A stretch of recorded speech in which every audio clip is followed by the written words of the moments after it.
నుంచి, వేదనల్లో నుంచి బయటపడటానికి పాపం ఆలోచిస్తాడారు, కానీ దారి దొరకక అందులోనే అణగారిపోయి చివరికి జబ్బుల పాలైపోయి, వ్యసనాల పాలైపోయి, బలహీనతల పాలైపోయి ప్రాణాలు కూడా కోల్పోతారు. కొంతమంది అయితే ఆత్మహత్యల వైపుకి వెళ్ళిపోతారు, ప్రాణాలు తీసుకుంటారు, ఆత్మహత్యలు చేసుకుంటారు. ఆ కృంగుబాటులోంచి బయట పడలేక, ఆ నిరాశ నిస్పృహల్లోంచి బయట పడలేక చచ్చిపోదామని నిర్ణయించుకొని ప్రాణాలు తీసేసుకున్న వాళ్ళని కూడా నేను చూశాను. అంత డేంజర్ అది. ఎంతమంది ఒప్పుకుంటారు? అది వాస్తవమే అన్నోళ్ళు చేతులు ఎత్తండి. నిజమే. మరి జీవితంలో ఎదురుగాకుండా ఉంటాయా కృంగిపోయే పరిస్థితులు? తప్పనిసరిగా ఎదురవుతాయి. అవి భక్తులకు తప్పలేదు, ప్రభువుకి తప్పలేదు, మనకు కూడా తప్పవు. అయితే అందరికీ ఒకే విధమైన సమస్య కాకపోయి ఉండొచ్చు, కానీ ఒక్కొక్కరికి ఒక్కొక్క టైపు సమస్య, ఒక్కొక్కరికి ఒక్కొక్క విధమైన సమస్య. ఆ సమస్యలను బట్టి ప్రతి మనిషి జీవితంలో కృంగుబాట్లు అనేవి తప్పనిసరిగా ఎదురవుతాయి.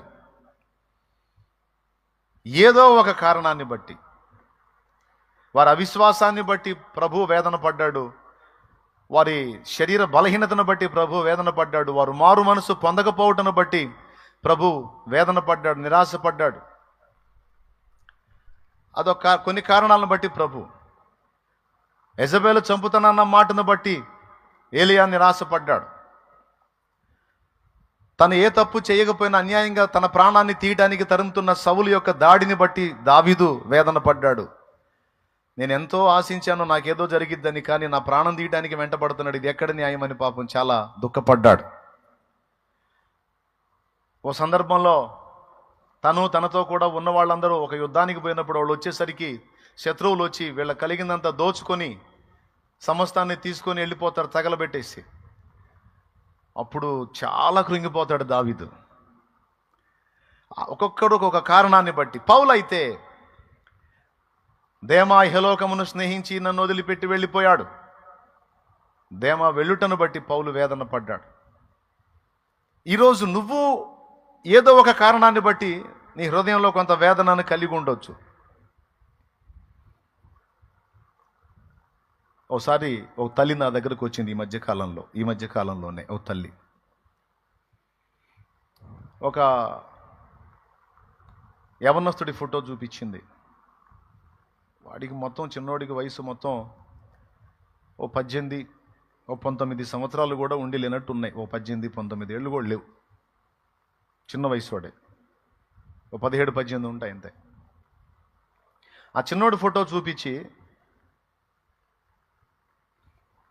వీడు నా కొడుకన్నా, ఇప్పుడు వీడు లేడు అని ఏడ్చింది. ఎందుకమ్మా, ఎందుకు లేడు? వీడు రైలు కింద పడ్డాడన్నా, ముక్కలు ముక్కలు అయిపోయాడు. ఎందుకు రైలు కింద పడ్డాడు? ఎందుకు పడ్డాడంటే వాడు ఒక అమ్మాయిని ప్రేమించాడు.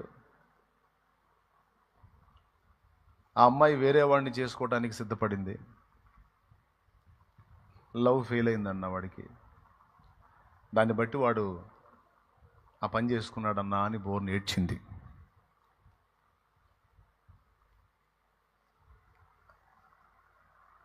ఇప్పుడు మీరు ఒక మాట చెప్పండి, ఆ తల్లి ఏమడిగిందంటే, ఆ అమ్మాయే వాడికి కళ్ళల్లో ఉంది, కానీ నేను వాడి చెల్లి వాడి గుర్తు రాలేదా అన్న?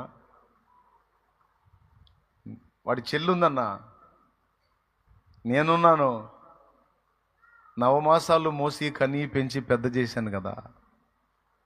అరే, నేను నా ప్రాణం తీసుకుంటే మా అమ్మ ఏమైద్దో, మా చెల్లి ఏమైద్దో, దిక్కులేనివాళ్ళు అయిపోతారు కదా అని వాడు అనుకోవాలి కదా. వాడు అనుకోలేదన్న, ప్రాణం తీసుకున్నాడని బోర్ని ఏడ్చింది. ఓసారి ఓ భర్త వచ్చాడు. భర్త వచ్చి చాలా ఏడుస్తున్నాడు. ఏం తమ్ముడు అన్నా, నా భార్య అన్నా. భార్య నన్ను వదిలేసి వెళ్ళిపోయిందన్నా. ఆహా, వెళ్ళిపోతే ఏమైందిలే, ప్రార్థన చేద్దాం, మళ్ళీ వచ్చిందిలే అంటే ఇంక వచ్చేటట్టు వెళ్ళిపోలేదన్నా. అదేందయ్యా, పుట్టింటికి కాదన్నా వెళ్ళిపోయింది. మరి ఎలా? వేరే వాడిని తీసుకుని వెళ్ళిపోయిందన్న.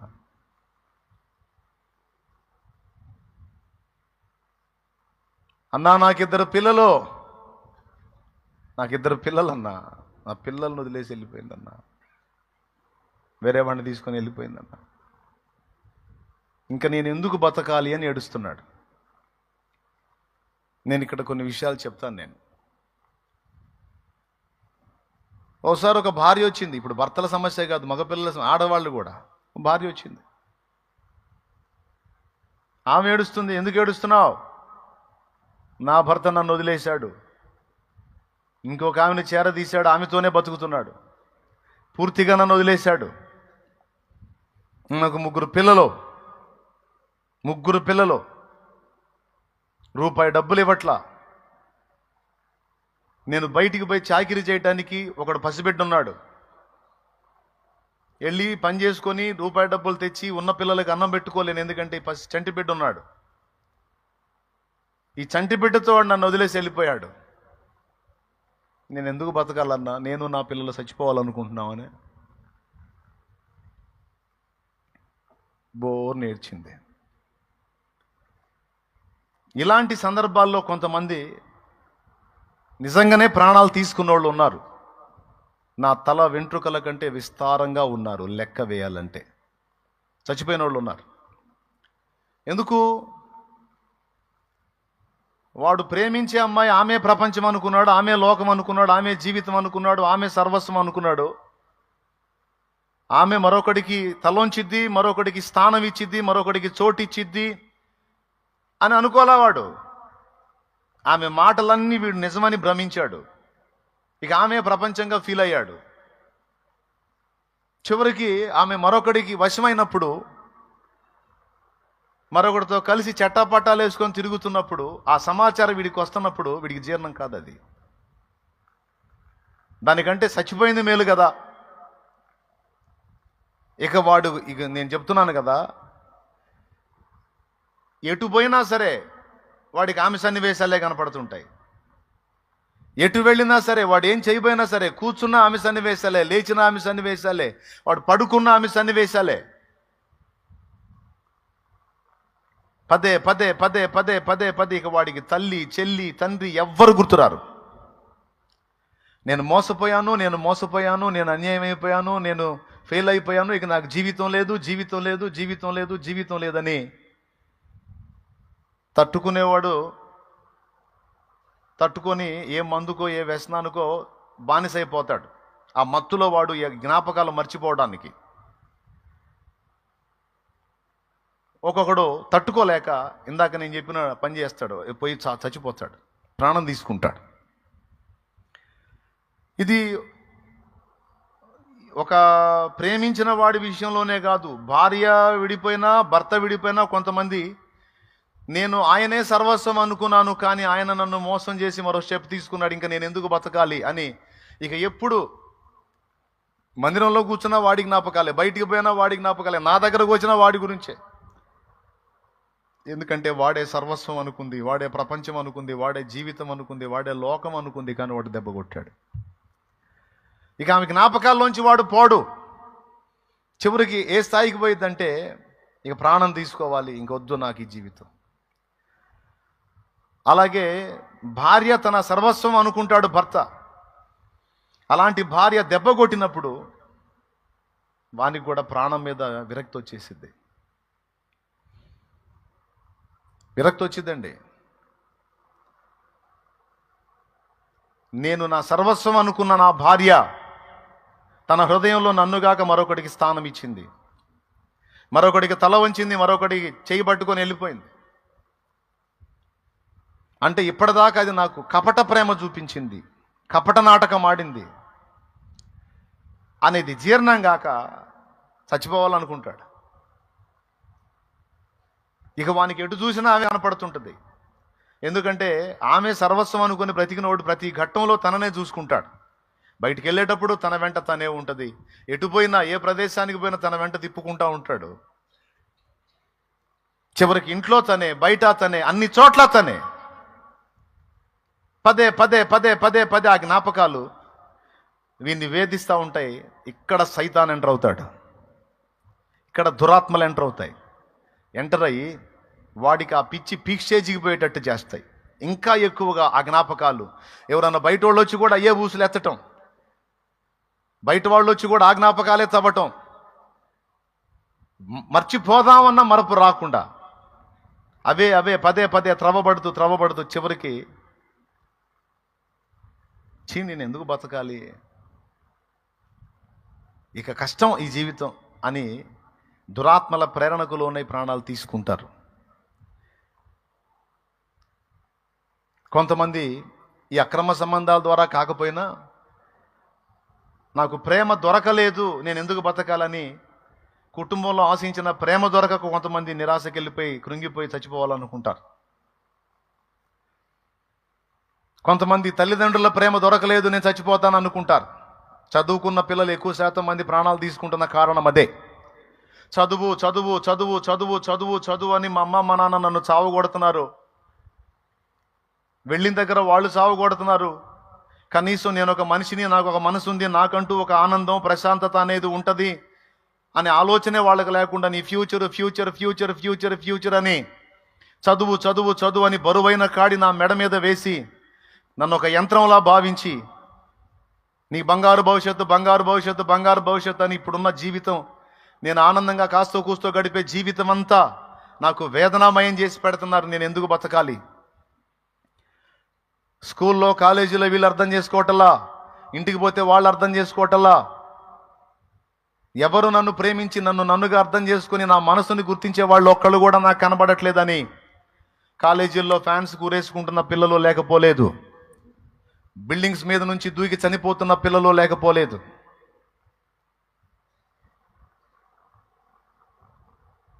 టెన్త్ క్లాస్ చదివే స్థాయి పిల్లల దగ్గర నుంచి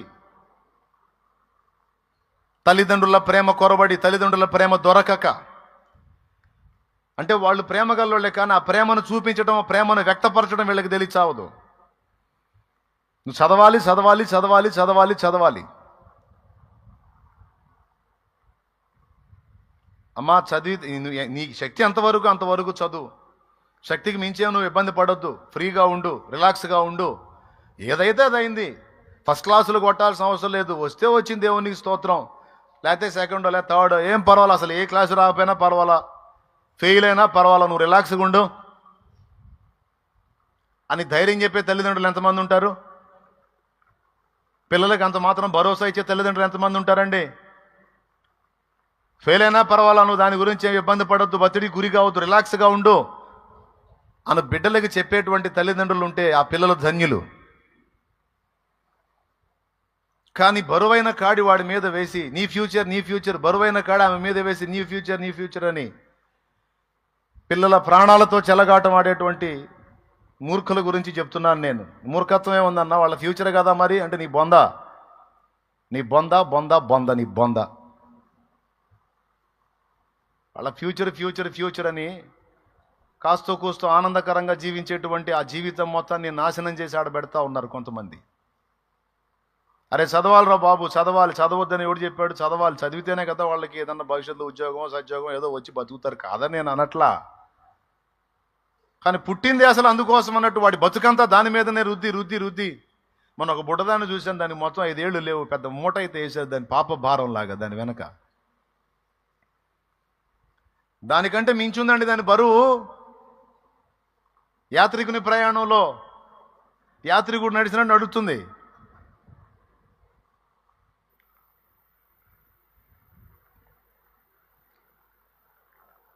చదవకపోతే ఎట్లన్నా, చదవాలి కదన్నా, చదివించమ్మా కాదంటలేదు, కానీ కొంచెం భరోసా అయ్యమ్మా, కొంచెం ధైర్యపరచు నాయనా, ఎగ్జామ్స్ టైం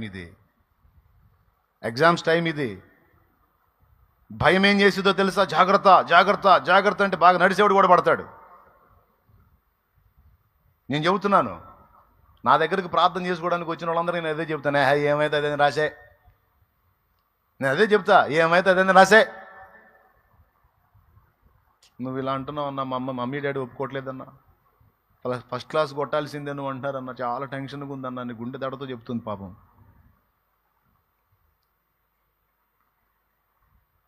ఏం చెప్పాలా నేనే వాళ్ళ అమ్మా నాన్న కాదుగా, అందుకే తల్లిదండ్రులు చెప్తున్నాను నేను, అన్యాయంగా పిల్లల్ని చంపుకోవద్దు, పిల్లల ప్రాణాలతో చెలగాటం ఆడొద్దు. పద్దాకల నిన్ను ఒక వ్యక్తి అరెస్ట్ చేస్తా ఉంటే నీకెంత ఇబ్బందిగా ఉంటుందో, చదువు వంకతో నీ పిల్లల్ని నువ్వు ఒత్తిడి గురి చేస్తుంటే వాళ్ళకంతే ఉంటుంది. నువ్వేమో స్వేచ్ఛగా బతుకుతున్నావు, నీ పిల్లల్నేమో ఒత్తిడి గురి చేస్తున్నావు. వాళ్ళకి హృదయం ఉంది, వాళ్ళకి మెదడు ఉంది, నీలాంటి మనసు వాళ్ళకు కూడా ఉంది. వాళ్ళని టార్చర్ చేయొద్దు.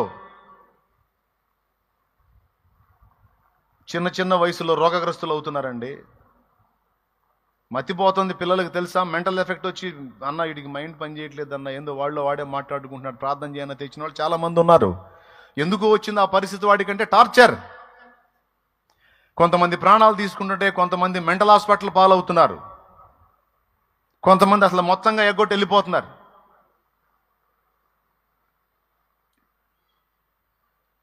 ఇదంతా ఎందుకు చెప్తున్నాను? తల్లిదండ్రుల ప్రేమ దొరకట్లేదని కొంతమంది పిల్లలు నిరాశ నిస్పృహలోకి వెళ్ళిపోతూ ఉన్నారు. దాన్ని బట్టి ప్రాణాలు తీసుకుంటున్నారు. కొంతమంది జీవితాలను నాశనం చేసుకుంటున్నారు. వాస్తవాలా కాదా చెప్పండి? ఇప్పుడు నేను చెప్పినవన్నీ వాస్తవాలే. కానీ ఏం చేద్దాం, కొంతమంది తల్లిదండ్రులు అలా ఉన్నారు, కొంతమంది భార్యలు ఇలా ఉన్నారు, కొంతమంది భర్తలు అలా ఉన్నారు. కొంతమంది తల్లిదండ్రులకు పిల్లలను కూర్చిన టార్చర్. తల్లిని అర్థం చేసుకోరు, తండ్రిని అర్థం చేసుకోరు. అరే రే వాళ్ళు నన్ను అర్థం చేసుకోవటం లేదే అని పిల్లల మీద విరక్తి చెంది ప్రాణాలు తీసుకున్న తల్లిదండ్రులు ఉన్నారు. పిల్లల ప్రేమ నాకు దొరకలేదే, ఇంత చేసి కూడా వేరే వాళ్ళని వాళ్ళు ప్రేమించి గౌరవిస్తున్నారు, కానీ ఇంత చేసిన అమ్మని అమ్మ అనలేకపోయారే, నాన్నని నాన్న అనలేకపోయారే, నా గురించి ఆలోచించలేకపోయారే, నా మంచి చెడ్డలు పట్టించుకోలేకపోయారే, నేను ఒకదాన్ని ఉన్నాను, నేను ఒకడిని ఉన్నానన్న ఆలోచనే వాళ్ళకి లేదే. ఇలాంటి ప్రేమ లేని కుటుంబంలో నేను ఎందుకు బతకాలి? దేవుడా నన్ను తీసుకొని ఏడ్చేవాళ్ళు ఉన్నారు. కొంతమంది ప్రాణాలు తీసేసుకుంటున్నారు.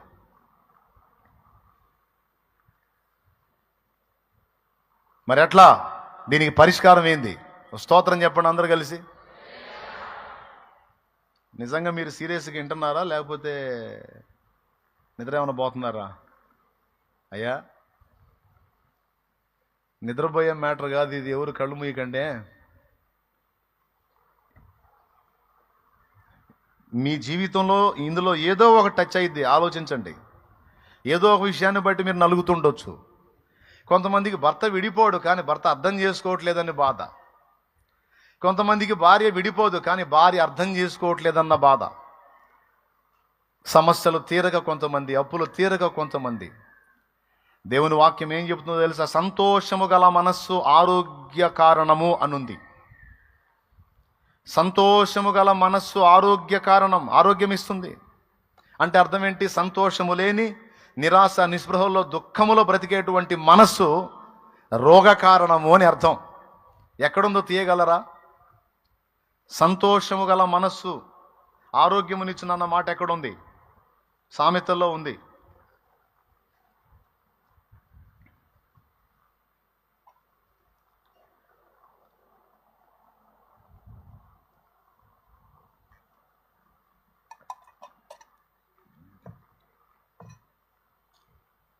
దేవునికి స్తోత్రం కలుగును గాక. దొరకలేదా? 17వ అధ్యాయం 22వ వచనం చదువు చూడు ఒకసారి. సంతోషము గల మనస్సు ఆరోగ్య కారణము, నలిగిన మనస్సు ఎముకలను ఎండిపోజేయును. ఎముకలు ఎండిపోతాయి. ఎప్పుడు ఎండిపోతాయి? జబ్బు వచ్చినప్పుడు ఎండిపోతాయి ఎముకలు. అక్కడే ఉంది చూడండి. సంతోషము గల మనస్సు ఆరోగ్య కారణము అంటే నలిగిన మనస్సు ఎముకలను జబ్బుకు కారణం అని అర్థం. మరి అట్లయితే నలిగిన మనసు నాకు ఇష్టం అన్నాడుగా, విరిగిన మనసు నాకు ఇష్టం అన్నాడుగా, అక్కడ నేను ఉంటాను అన్నాడుగా. అంటే ఇప్పుడు జబ్బు వాళ్ళు ఇష్టమా దేవుడికి? మరి నలిగిన మనసు జబ్బు కారణం అన్నాడు ఇక్కడ. సంతోషము గల మనసు ఆరోగ్య కారణం అన్నాడు. అంటే వేదన పడుతున్న మనసు జబ్బుకు కారణం. నలిగిన మనస్సు ఆయన ఎవరికి ఆసన్నుడు? విరిగి నలిగిన హృదయం గలవారికి యెహోవా ఆసన్నుడు. నలిగిన వారి యొద్దను, వినయము గల వారి యొద్దను వారి ప్రాణాన్ని ఉజ్జీవింపజేయడం నేను వారి దగ్గర నివసిస్తున్నాను అన్నాడు. ఇక్కడ విషయం ఏంటంటే, నలిగిన మనస్సు గలవారు నాకు ఇష్టం అంటే అర్థం ఏంటంటే వాళ్ళ బతుకంతా నలిగిపోయి అట్లనే ఉండాలని కాదు. నలిగిన మనస్సు గలవారి యొద్దకు ఆయన వచ్చి వారి ప్రాణమును ఉజ్జీవింపజేసి వారిని ధైర్యపరిచి ప్రోత్సహించి నిలబెడతాడు. అన్ని విషయాలలో నలిగిపోయి ఇక ఎవరి మీద ఆధారపడకుండా దేవుని వైపు చూసేవాడు ధన్యుడు. దేవునికి స్తోత్రం కలుగునుగాక. ఇప్పుడు ఈ సమస్యల్లోంచి బయటపడటానికి దేవుడు ఏం మాట్లాడుతున్నాడో ఒకసారి చూద్దాం. దేవుడు నాతో మాట్లాడిన మాట, మనతో మాట్లాడిన మాట, గ్రంథంలో కూడా మాట్లాడిన మాట. ఇప్పుడు రకరకాల కారణాల చేత రకరకాల సాకులు చూసుకొని నిరాశ నిస్పృహలోకి నెట్టబడి కృంగుబాటులో ఉండేటువంటి ప్రజలందరికీ కూడా చెప్తున్నాను. ఇప్పుడు మొట్టమొదటి నుంచి వద్దాం మళ్ళా వరుసగా. వీడు ఎంతో ఇష్టపడ్డాడు ఒక అమ్మాయిని, ఆ అమ్మాయి వాడిని వదిలేసి వేరే వాడిని పెళ్లి చేసుకుంది అనుకుందాం. ఇక వీడేం కావాలి? దేవదాసు కావాలా? సారాయికి దాసు కావాలా? బ్రాందీకి దాసు కావాలా? దేనికి దాసు కావాలి? వాడి మందు తాగడానికి అలవాటు పడతాడు, ఎవడో ఒకడు దరిద్రుడు తయారవుతాడు. తాగితే మత్తులో నిద్రపోతావురా, ఇంకా నీకు ఆలోచనలు ఉండవు అని కొంచెం కొంచెంగా తాగటం అలవాటు అయిపోయి చివరికి వాడి బ్రతుకంతా తాగుడుతోనే తెల్లార్చుకుంటాడు. వాడు మొదలుపెట్టిన కారణం ఏంటి? మనసు కృంగింది. ఎందుకు కృంగింది? వాడు అనుకున్న ఆమె ఇంకొకరిని పెళ్లి చేసుకుంది, అందుకని ఇక వీడు ఇట్లా అయిపోయాడు. ఇప్పుడు నా జవాబు ఏంటంటే, నువ్వు దానిలో నుంచి బయట పడాలి అంటే నా జవాబు ఏంటంటే, నువ్వు కొద్దిగా మైండ్ గల్లోడు అయితే నా మాట విను. ఇది లైవ్లో అనేక మంది వీక్షిస్తూ ఉంటారు, తర్వాత కూడా ఇది అనేక మందికి చేరిద్ది కాబట్టి చెప్తున్నాను, అందరికీ తెలియాలి, చేరాలని. నువ్వు నిజంగా ప్రేమించావు, నువ్వు నిజంగా ఆ మనిషిని అర్థం చేసుకొని ఆ మనిషే ప్రపంచం అనుకున్నావు. ఇప్పుడు నువ్వు నీ నుండి వచ్చేటువంటి స్పందనల వల్ల ఏమర్థమవుతుందంటే నువ్వు నిజమైన ప్రేమికుడివి. కానీ నీలాంటి నిజమైన ప్రేమికుడిని వదిలేసి మాయ మాటలు చెప్పేవాడిని, మాయ కథలు చేసేవాడిని ఆమె సొంతం చేసుకుంది అనుకో. దరిద్రులెవరు? దరిద్రులెవరు? ఈ ఒక్క లాజిక్ నువ్వు అర్థం చేసుకోగలిగితే నువ్వు త్వరగా రికవర్ అయ్యి శబాష్గా ఉంటావు అన్నమాట, నంబర్ 1గా ఉంటావు అన్నమాట. దరిద్రులెవరు? రియల్ లవర్ ఎవరా? నువ్వు నిజమైన ప్రేమికుడివి, నీది ట్రూ లవ్. కానీ నిన్ను వదిలి మాయ కథలు చెప్పినవాడిని నమ్మి అవతలకి వెళ్ళింది. కొద్ది రోజుల్లో సినిమా కనపడేది, డౌటే లేదు అందులో. ఎందుకంటే వాడు మాయోడు. ఆ పై ఆకర్షణలను బట్టి మాయ చేశాడు, వశపరుచుకున్నాడు. తప్పకుండా వాడు టార్చర్ తప్పకుండా చూపిస్తాడు. బ్రతుకంతా నీలాంటి నీతిమంతుణ్ణి, నీలాంటి నిజమైన ప్రేమికుణ్ణి కోల్పోయినందుకు ఆ పనికి మాలింది ఏడవాలి. అది శాపగ్రస్తురాలు, అది దరిద్రురాలు, అది భ్రష్టురాలు. ఇదేందిరా రివర్సు? ఏడవాల్సింది ఏడవకుండా ఏడవకూడనోడి నువ్వు ఏడుతున్నావేంది? నిన్ను కోల్పోయినందుకు ఎందుకురా నాకు ఈ బతుకు అనుకోవాల్సింది వదిలిపెట్టి ఆమె అనుకోవాల్సింది వదిలిపెట్టి నువ్వు అనుకుంటున్నావు ఏంద్రా పిచ్చోడా? పాయింటేనా? నీలాంటి నిజమైన ప్రేమికుడిని కోల్పోయినందుకు అది దరిద్రపదిరా. ఆ పనికి మాలింది దరిద్రపదిరా, వదిలేయ్. అరే ఇంత మంచి వ్యక్తిని నేను కోల్పోయానని బతుకంతా దుఃఖపడేటట్టు సవాల్కరంగా బతుకురా పనికి మాలోడా అని చెబుతున్నాను నేను. దేవునికి స్తోత్రం కలుగును గాక. హల్లెలూయా. ఏమంటావు? పాయింట్ ఏనాడావా? ఎట్లా బతకాలి? వీడి ఫీలింగ్ ఏందో చెప్పి సైతాను ఎట్ట మోసం చేశాడు తెలుసా? నువ్వు ఏడుపు మొహం వేసుకొని దిగజారిపోయి నరాలు వీక్నెస్ వచ్చిన వాళ్ళగా మందు వేసుకొని ఆమె ఇంటి ముందు తిరుగుతూ ఉండరా. నిన్ను చూసి ఆమె కుమిలి సినిమాల్లో జరిగిద్ది రప్పించోడా. రియల్ లైఫ్లో ఏమీ జరగదు అట్లా. నువ్వేదో దిగులు పడి విచారపడి కృంగిపోయి కుమిలిపోయి తాగుబోతుపోయి ఏదో అయిపోతుంటే ఆమె ఏదో నీ కోసం వచ్చి నీకేదో జీవితాన్ని ఏం నడవవు. అదంతా సాతాను చేసిన మోసం. ఈరోజు యవ్వనస్తులు ఇలా బలైపోతున్నారు కాబట్టి పచ్చిగా చెప్తున్నాను నేను. ఎవడు ఏమన్నా అనుకోని నాకు అనవసరం. నేను చెప్తున్నా. నా భార్య పోయిందన్న నేను చాలా జాగ్రత్తగా ప్రేమించాను, ఎంతో జాగ్రత్తగా చూసుకున్నానంటే నీలాంటి నీతిమంతుణ్ణి ఇంత ప్రేమ కలిగిన భర్తను వదిలిపెట్టిపోయిందంటే నువ్వు దరిద్రుడివి కాదురా. నీలాంటి నీతిమంతుడిని వదిలిపెట్టి ఒక మాయోడి వెంట పోయినా అది దరిద్రపదే. దాని కర్మ అది మోసి దాగో.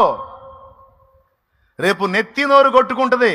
ఏమన్నా తెలుసా, నా భర్త దేవుడయ్యో, నా భర్త దేవుడని. ఇక దేవుడన్నా లేదు, గీవుడన్నా లేదు. మంచి హృదయం కలిగిన వాడివి, మంచి ప్రేమ కలిగిన వాడివి, నువ్వు దేవుని పాదాలు పట్టుకుంటే తప్పకుండా నీకు మరో జీవితాన్ని నా దేవుడిస్తాడు నీకు.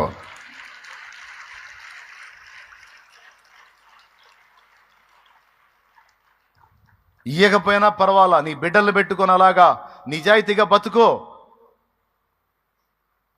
ఈ మాటే అనుకో, నాలాంటి వాడిని వదిలిపెట్టిపోయినందుకు అది దరిద్రపదే, దాని కర్మ గాలింది, అది శాపగ్రస్తురాలు, మంచి లైఫ్ పాడు చేసుకుంది అది. ఇక దాని బతుకు కుక్కలు చించినవి ఇస్తారే, సమాజంలో దానికి గౌరవం లేదు. నా దగ్గర స్థానాన్ని పోగొట్టుకుంది, వెళ్ళిన దగ్గర సుఖపడలేదు. చివరికి దాని క్షోభ అరణ్యరోదన, కుళ్ళి ఏడ్చి అది చావాల్సిందే, నేను చావటం ఏంటి? నాలాంటి వాడిని కాళ్ళదాన్ని వెళ్ళిందంటే అది క్షోభించాలి, నేను కాదు. ఇది నాయన అనుకోవాల్సింది ఒక మగవాడైనా ఒక ఆడ మనిషి అయినా. నేను నా భర్తని యథార్థంగా ప్రేమించాను, అతడే సర్వస్వం అనుకున్నా, నా జీవితం మొత్తం అప్పచెప్పుకున్నా, అతనికి వెట్టి చాకిరీ చేసి అన్ని పరిచర్యలు చేశా. కానీ నన్ను కాదని మాయ మాటలు పలికే ఒక జారిని వెంటబడ్డాడు, మాయ మాటలు పలికే ఒక జారా స్త్రీ వెంటబడ్డాడు. నాలాంటి దాని ప్రేమను కోల్పోయిన వాడు దరిద్రుడు, నేను కాదు. ఎవడు దరిద్రుడు? వాడు దరిద్రుడు. పౌలు లాంటి భక్తుడిని వదిలిపెట్టిపోయిన దేమా దరిద్రుడా, లేకపోతే పౌలు దరిద్రుడా? ఎవరు దరిద్రుడు? సైతాను తిరగే చూపిస్తాడన్నమాట. అర్థమైంది? వెళ్ళిపోయిన వాళ్ళు గొప్పోళ్ళు అయినట్టు, అలాంటి గొప్పోళ్ళు మన నుంచి పోయినందుకు మనకు వేదన కలుగుతున్నట్టు వాడు మనల్ని మోసగిస్తాడు, వంచన చేస్తాడు. సైతానా అనాలవాడిని. ఎవరు దరిద్రుడురా? పౌలు దరిద్రుడా, దేమా దరిద్రుడా? పౌలు అంతటి వాడిని వదిలిపెట్టి పెంట కోసం పరిగెత్తాడు. ఈ లోకమంతటిని నేను పెంటతో సమానంగా ఎంచుకున్నాను అన్నాడు ఆయన.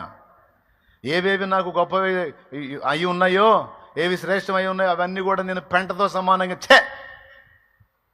అన్నాడు పౌలు. దాన్ని వెంటబడిపోయాడు. పౌలు ఎవరు?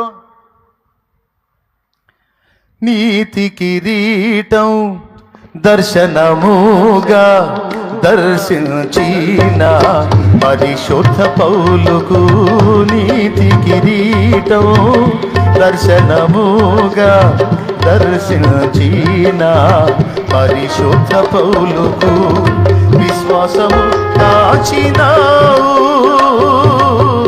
జయ జీవితము నీచినావు. విశ్వాసము కాచినావు, జయ జీవితము నీచినావు. సర్వోన్నతుడా నీవే నాకు ఆశ్రయ దుర్గము, సర్వోన్నతుడా నీవే నాకు ఆశ్రయ దుర్గము. ఎవరు లేరు నాకు ఇలలో, ఎవరు లేరు నాకు ఇలలో, ఆదరణ నీవేగా, ఆనందం నీవేగా, ఆదరణ నీవేగా, ఆనందం నీవేగా. సర్వోన్నతుడా నీవే నాకు ఆశ్రయ దుర్గము. దేవునికి స్తోత్రం కలుగును గాక. హల్లెలూయా. ఏమంటారు ప్రియులారా? ఏమనుకోవాలి? నీలాంటి వ్యక్తిని కోల్పోయినందుకు, కోల్పోయిన వాళ్ళు దరిద్రులండి. కోల్పోయిన వాళ్ళు పనికి మాలోళ్ళు, కోల్పోయిన వాళ్ళు శాపగ్రస్తులు నీలాంటి వ్యక్తిని. ఎందుకంటే నువ్వు యథార్థంగా ఉన్నావు, నిజమైన ప్రేమ కలిగి ఉన్నావు, హార్ట్ఫుల్గా నువ్వు అవతల వాళ్ళని ప్రేమించావు. కానీ అవతల వాళ్ళు నీకు వంచన చేసి రాంగ్ స్టెప్ వేశారు. వేసినప్పుడు ఎవరు దరిద్రులు? నీలాంటి మంచి వ్యక్తిని కోల్పోయినందుకు వాళ్ళు దరిద్రులు. అండ్ పాపం చేసి శాపాన్ని తెచ్చుకున్నారు కనుక వాళ్ళు దరిద్రులు. వాళ్ళు దాని ఫలితాన్ని తప్పకుండా అనుభవిస్తారు. తప్పకుండా ఓ ఓ ఓ ఓ ఓ అని ఏడుస్తూ ఏడుస్తూ చచ్చిన వాళ్ళని చాలామందిని చూశాను నేను, వాళ్ళు చేసిన బుద్ధిహీనమైన పనులకి. ఎందుకు రింగిపోవాలి? ఎందుకు ఆత్మహత్య చేసుకోవాలి? యవనస్తుడా, నీలాంటి నిజమైన ప్రేమికుడిని ఆమె కోల్పోయినందుకు అది దరిద్రపు పనికి మాలింది. నువ్వెందుకు చావాలి నాయనా? నువ్వెందుకు చావాలి? నీలాంటి వాడిని కోల్పోయినందుకు సస్యగిస్తే అది చావాలి. నువ్వెందుకు చావాలరా? నువ్వు బతకాలి, నువ్వు బతకాలి. నిన్ను ప్రేమించి నీవే సర్వస్వం అనుకున్న నీ తల్లిదండ్రి కోసం నువ్వు బతకాలి. నువ్వే తమ ప్రపంచం అనుకున్న నీ తోడబుట్టిన వాళ్ళ కోసం నువ్వు బతకాలి. వీటన్నిటికంటే ముఖ్యంగా నిన్ను ప్రేమించి నీకై ప్రాణం పెట్టిన యేసు వైపు చూసి ఆయన నిమిత్తం నువ్వు బతకాలి. బతకాలి, బతకాలి. ఆయన కోసం బతకాలి, ఆయన నిమిత్తం బతకాలి. నీకు బెటర్ లైఫ్ నా దేవుడు ఇస్తాడు. నీవు స్త్రీవైనా పురుషుడైనా నీకు బెస్ట్ లైఫ్ నా దేవుడు ఇస్తాడు. ఆయన రెక్కల నీడలో నీకు ఆశ్రయం ఇస్తాడు. ఆయన రెక్కల నీడలో నీకు జీవితాన్ని ఇస్తాడు. ఆయన జీవితాన్ని ఇస్తాడు. ఇవడా ఇవడా కానీ ఇలాంటి ఆలోచనలు రానిడే సైతాను. అయ్యో నేను పోగొట్టుకున్నాను, అయ్యో నేను పోగొట్టుకున్నాను, అయ్యో నేను కోల్పోయాను, అయ్యో నేను ఏందిరా నీ బొంద కోల్పోయింది? ఒక మోసగత్తె, ఒక వంచకురాలు నీ లైఫ్లో నుంచి దేవుడు తొలగించాడు రా బాబు. దరిద్రం పోయింది నీకు. అయ్యో నేను పోగొట్టున్నా. ఓ పిచ్చిదానా, ఒక మోసగాడిని, ఒక వంచకుడిని నీ జీవితంలోంచి వదిలించుకున్నావు. పిచ్చిదానా, దరిద్రం పోయింది నీకు. చచ్చిపోతున్నారు, అందుకని చెబుతున్నాను నేను ఈ విషయాలు. అర్థమైందా? చచ్చిపోతున్నారు. బాధపడాల్సిన వాళ్ళేమో ఆనందంగా ఉన్నారు, ఆనందంగా ఉండాల్సిన వాడేమో బాధపడి సస్తన్నాడు కాబట్టి, సస్తంది కాబట్టి ఆత్మహత్యలు చేసుకొని చస్తున్నారు కాబట్టి చెబుతున్నాను నేను. ఎందుకు చెబుతున్నాడు చాలేమన్నా? ఇది అనవసరంగా చెప్పట్లా. ఈ పిచ్చోళ్ళు చాలామంది ఉన్నారు, బలైపోతున్నారు, జీవితాలను నాశనం చేసుకుంటున్నారు. చిన్న చిన్న చిరు ప్రాయాల్లోనే పచ్చటి జీవితాలు ఆర్పేసుకుంటున్నారు. కాబట్టి అందరికీ చెప్తున్నాను, వివాహితులకు కూడా చెప్తున్నాను నేను. కొంతమంది అలాగా జరిగింది. కొన్ని కుటుంబాలు, వేల కుటుంబాలు ఉన్నాయి అలాగా. పిల్లల్ని కానీ భర్తను వదిలిపెట్టి వేరే వాడితో వెళ్ళిపోయిన చరిత్రలు, పిల్లల్ని భార్యను వదిలిపెట్టి వేరే ఆమెతో వెళ్ళిపోయి అక్కడ కాపురం పెట్టిన చరిత్రలు, లక్షల మంది చరిత్రలు ఉన్నాయి. నేను అందుకే చెప్తున్నా, ఈ మాటలు వింటున్నా నువ్వు దేవుని బిడ్డ, నీకు చెప్తున్నా, నీతోనే మాట్లాడుతున్నాడు దేవుడు. నిన్ను కోల్పోయిన వాళ్ళు దరిద్రులు. నీలాంటి మంచి వ్యక్తి ఆదరణ కోల్పోయిన వాళ్ళు దరిద్రులు, శాపగ్రస్తులు. వాళ్ళు ఏడవాలి కానీ నువ్వు ఏడవకూడదు. సస్తేగిస్తే వాళ్ళ కర్మకు వాళ్ళు చావాలి కానీ నువ్వు చావకూడదు. ఇంకా చెప్పాలంటే వాళ్ళ బ్రతుకులు కూడా మార్పు చెంది వాళ్ళు తమ బ్రతుకును దిద్దుకున్నట్లు ఒక అవకాశం ఇవ్వమని వాళ్ళ కోసం నువ్వు ప్రార్థన చేయాలి. లేకపోతే వాళ్ళు శపించబడి, శాపానికి అప్పగించబడి దారుణమైన పరిస్థితులకు వెళ్ళిపోతారు. నీ కళ్ళారా నువ్వు చూస్తుండగానే వాళ్ళ బతుకులు చిన్న భిన్నం అవుతాయి. అది నువ్వు కళ్ళారా చూస్తావు. ఎందుకంటే పాపం ఎప్పుడు కూడా మంచి రిజల్ట్ ఇవ్వదు. వంచన ఎప్పుడు, మోసం ఎప్పుడు కూడా మంచి ఫలితాలు ఇవ్వదు. పాపము ఎప్పుడు ఇచ్చినా దుష్ఫలితాలను ఇచ్చిద్ది. ఏ ఒక్క పాపం కూడా ఒక్క మంచి ఫలితాన్ని ఇచ్చినట్టు చరిత్రలో లేదు, ఉండదు, ఉండబోదు. దేవునికి స్తోత్రం కలుగును గాక.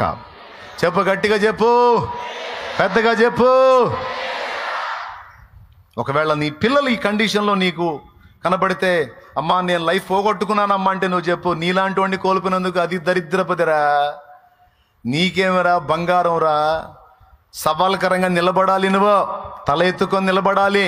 నువ్వు తినాలి, మంచిగా ఉండాలి, మంచి హోదాలో ఉండాలి, మంచి పొజిషన్లో ఉండాలి. నిన్ను మిస్ అయినందుకు అవతల వాళ్ళు రొమ్ము కొట్టుకొని ఏడవాలి. ఆ స్థితిలో నువ్వు కనపడాలిరా బిడ్డ అని నీ కొడుకును ధైర్యపరచు, నీ కుమార్తెను ధైర్యపరచు, నీ బిడ్డల్ని ధైర్యపరచు. కాపురం పోగొట్టుకున్న నీ తోడబుట్టిన వాళ్ళు, లేకపోతే సహోదరులో, ఇరుగు పొరుగులో ఎవడి కాపురం పోయి ఎవడు ఏడుస్తున్నాడో అయ్యో జీవితం పోయిందే అని వాళ్ళని ధైర్యపరచమని నీకు చెప్తున్నాను. నేను టైంపాస్ కోసం కాదు ఈ మ్యాటర్ చెబుతుంది నీకు. ఈ సోది నాకెందుకు అని అనుకునే సోదరులు ఉన్నారు, అందుకని చెబుతున్నాను నేను. దేవునికి స్తోత్రం, హల్లెలూయా. ఎంతమందికి అర్థమైంది? అందరికి అర్థమైందా? దరిద్రులు ఎవరండి? యేసయ్య వాళ్ళ కళ్ళ ముందు తిరుగుతున్నా ఆయన్ని పట్టించుకోకుండా ఆయన్ని వ్యంగ్యంగా మాట్లాడి హేళన చేసి ఆయన్ని విమర్శించి ఆయన్ని రంధ్రాన్వేషణ చేసి రకరకాలుగా ఆయనని నలుగురిలో నవ్వుల పాలు చేయడానికి ప్రయత్నించిన వాళ్ళు దరిద్రులా? యేసయ్య దరిద్రుడా? అరే వాళ్ళ కళ్ళ ముందు సృష్టికర్తే వచ్చి తిరుగుతుంటే ఆయన్ని పట్టుకొని వ్యంగ్యపు మాటలన్న వాళ్ళు నిష్ఠదరిద్రులు. యేసయ్య రత్నం, యేసయ్య రత్నం.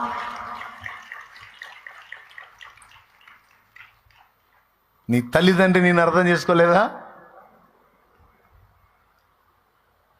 నీలాంటి కూతురు వాళ్ళ కడుపును పుట్టడం వాళ్ళ అదృష్టం, నీలాంటి కొడుకు వాళ్ళ కడుపును పుట్టడం వాళ్ళ అదృష్టం. కానీ వాళ్ళు అర్థం చేసుకోవాలా, వాళ్ళు దరిద్రులు, నువ్వు కాదు. నువ్వు ఎంత నీతి కలిగిన దానివో, ఎంత నీతిగా ఉన్నావో, ఎంత నీతి గల్లవాడవో, ఎలాంటి జీవితం జీవిస్తున్నావో, ఏ పొజిషన్లో నువ్వు ఉన్నావో, దేవుడు నిన్ను బట్టి ఎంత సంతోషిస్తున్నాడో వాళ్ళకి అర్థమై వస్తే నిన్ను నెత్తికెత్తుకుంటారు. వాళ్ళకి అర్థం కాలేదంటే అర్థం చేసుకోలేని వాళ్ళు దరిద్రులు. కానీ వాళ్ళ ప్రేమ దక్కనందుకు నువ్వు దరిద్రురాలివి కావు. నువ్వు దేవుని బిడ్డవి. దేవునికి స్తోత్రం కలుగును గాక. నువ్వు దేవుని బిడ్డవి తమ్ముడు. వాళ్ళ ప్రేమ దక్కకపోతే నీకు యేసయ్య ప్రేమ దక్కిందే. నీకు యేసయ్య ప్రేమ దక్కిందే. నేను అందుకే చెప్తున్నాను, నిన్ను అర్థం చేసుకోలేని వాళ్ళందరూ దరిద్రులే.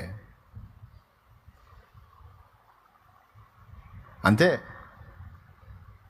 నిన్ను కోల్పోయిన వాళ్ళందరూ దరిద్రులు. నేను చెబుతున్నాను కదా, నువ్వు దేవుని బట్టి క్రమంగా నడుచుకున్నావు, నువ్వు దేవుని బట్టి మంచి ప్రేమ కలిగి ఉన్నావు, గుండె నిండా ప్రేమతో నిండి ఉన్నావు. నువ్వు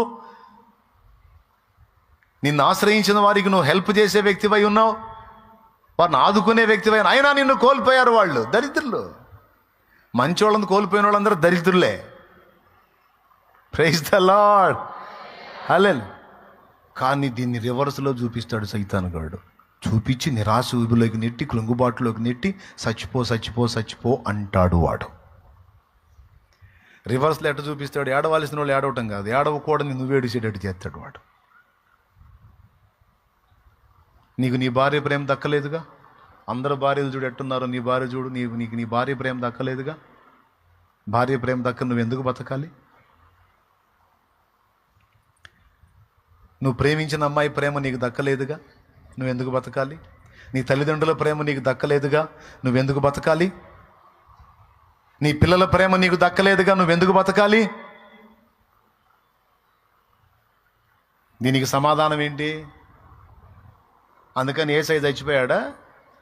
అయ్యో వీళ్ళెవరు నన్ను అర్థం చేసుకోవట్లేదు అని ఏడిసి కుమిలిపోయి చచ్చిపోయాడా?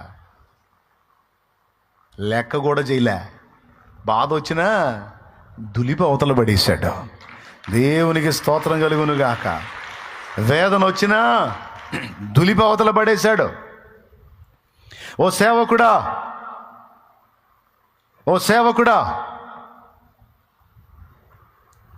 నీ విశ్వాసుల ప్రేమ నీకు దక్కలేదా? నీ విశ్వాసుల ప్రేమ నీకు దక్కలేదా? విశ్వాసులు నిన్ను అవాయిడ్ చేశారా? Don't worry. యథార్థంగా కష్టపడ్డా నీలాంటి నీతిమంతుణ్ణి తృణీకరించినందుకు, పోగొట్టుకున్న వాళ్ళు దరిద్రులు అవుతారు, కానీ నువ్వు కావు. దేవునికి స్తోత్రం కలుగును గాక. నేను అందుకే చెప్తున్నా, సేవకుడి ప్రేమ నీకు దక్కలేదా? దైవజనుడిని నువ్వు ఎంతో ప్రేమించి, వెంబడించి, మంచి ఉపచారం చేసి, చాలా కష్టపడి, చాలా ప్రయాసపడి సేవకుడికి, సేవకురాలికి నువ్వెంతో హెల్ప్ చేశావు, దేవుని పనికి నువ్వెంతో కోఆపరేట్ చేశావు. అయినా వాళ్ళ ప్రేమ నీకు దక్కలేదా? వాళ్ళు నిన్ను అవాయిడ్ చేశారా? అట్లయితే వాళ్ళు నష్టపోయిన వాళ్ళు.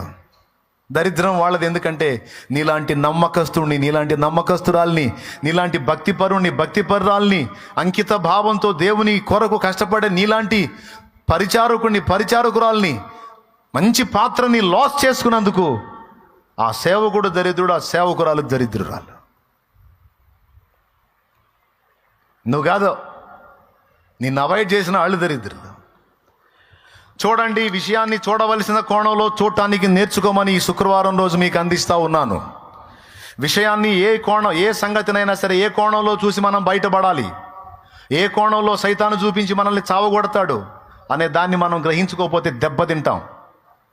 ఆ ఒక్క మొక్క మీకు అందించాలని బలంగా ప్రేరేపించబడ్డ ఈ వేళ విషయాలని చూడవలసిన కోణంలో కానీ మనం చూడకపోతే, వికృతమైన కోణంలో సమస్యను సైతాను చూపించి మన ప్రాణాలకే ఎసరు పెడతాడు, మన దేహాలకు రోగాన్ని కలిగిస్తాడు, మన మనసులో అశాంతిని నింపుతాడు, మన బ్రతుకుని దుర్భరం చేయడానికి శత్రువు ప్రయత్నిస్తాడు. నేను ముందే చెప్పాను, వాడు మనస్సులను వేటాడే వేటగాడు, వాడు మనస్సులను వేటాడతాడు. అందుకే ఏ విషయానైనా చూడాల్సిన దాన్ని చూడవలసిన కోణంలో చూడాలి, చూడకపోతే రివర్స్ కోణంలో చూపించి వాడు దెబ్బతీస్తాడు. మా చిన్నప్పుడు అది ఏమంటారు దాన్ని, ఒకటి ఉంటుందండి దుర్బిణి ఏదో అంటారు దాన్ని, బోధర్థమా, అది కాదు, ఒకటి ఉంటుందండి చుక్క అని ఏది అంటారు దాన్ని. చిన్నప్పుడు బ్లాక్గా ఉంటుంది, దానికి ఒక భూతార్థం ఉంటుంది, అటుపక్క పెద్ద అర్థం, ఇటుపక్క చిన్న అర్థం ఉంటుంది. ఇందులోని చూస్తే అది పెద్దగా కనపడిద్ది, రివర్స్ పెట్టి చూసామనుకో ఇంతలాది కూడా ఇంత కనపడిద్ది. అవునా? సైతానుగాడు ఏం చేస్తాడంటే దాన్ని ఇంత చేసి చూపిస్తాడు. దేవుడు మనకు నేర్పుతున్న పాఠం ఏంటంటే తిరగదిప్పి చూడరా పిచ్చోడా అని దేవుడు చెప్తున్నాడు. అర్థమైందా? భూతార్థంలో నుంచి చూస్తే పెద్దది, తిరగదిప్పి చూస్తే చిన్న అర్థంలోంచి అవుట్ కనపడినప్పుడు అంత పెద్ద, ఇప్పుడు ఈ మందిరం మొత్తం కూడా ఇంత కనపడిద్ది దానిలో చూస్తే. అది చూసారా మీరు? ఎవరు చూసినా ఎటు చూస్తారు కానీ రివర్స్ ఎందుకు చూస్తారు? నా బోటోడు చూస్తాడు, ఇట్ట చూస్తే ఎట్ట కనపడింది కదా, రివర్స్ తిప్పి చూస్తే ఎట్ట కనపడిద్దని. దేవునికి స్తోత్రం కలుగును గాక. చూశారు, మీరు కూడా చూసే ఉంటారు.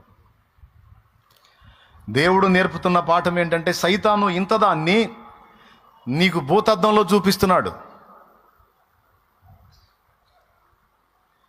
నువ్వు దాన్ని అలా చూడటం కాదు, దాన్ని తిరగదిప్పి చూడు. ఇప్పుడు ఇందాక నేను చెప్పిన మ్యాటరే, కోల్పోయినందున నేను దరిద్రుణ్ణి అనుకోవద్దు, నీలాంటి నీతిమంతుణ్ణి, నీతిమంతురాల్ని కోల్పోయినందుకు అవతలి వారి దరిద్రులు, అది చూడాల్సిన విషయం. అప్పుడు నీకు ఏడుపు వచ్చిద్దా, నవ్వు వచ్చిద్దా? ఇప్పుడు చెప్పు, అయ్యో నేను కోల్పోయాను అంటే నీకు ఏడుపు, ఆహా నన్ను కోల్పోయింది పిచ్చిది పిచ్చోడంటే నీకు నవ్వు, అవతలి వారికి ఏడుపు.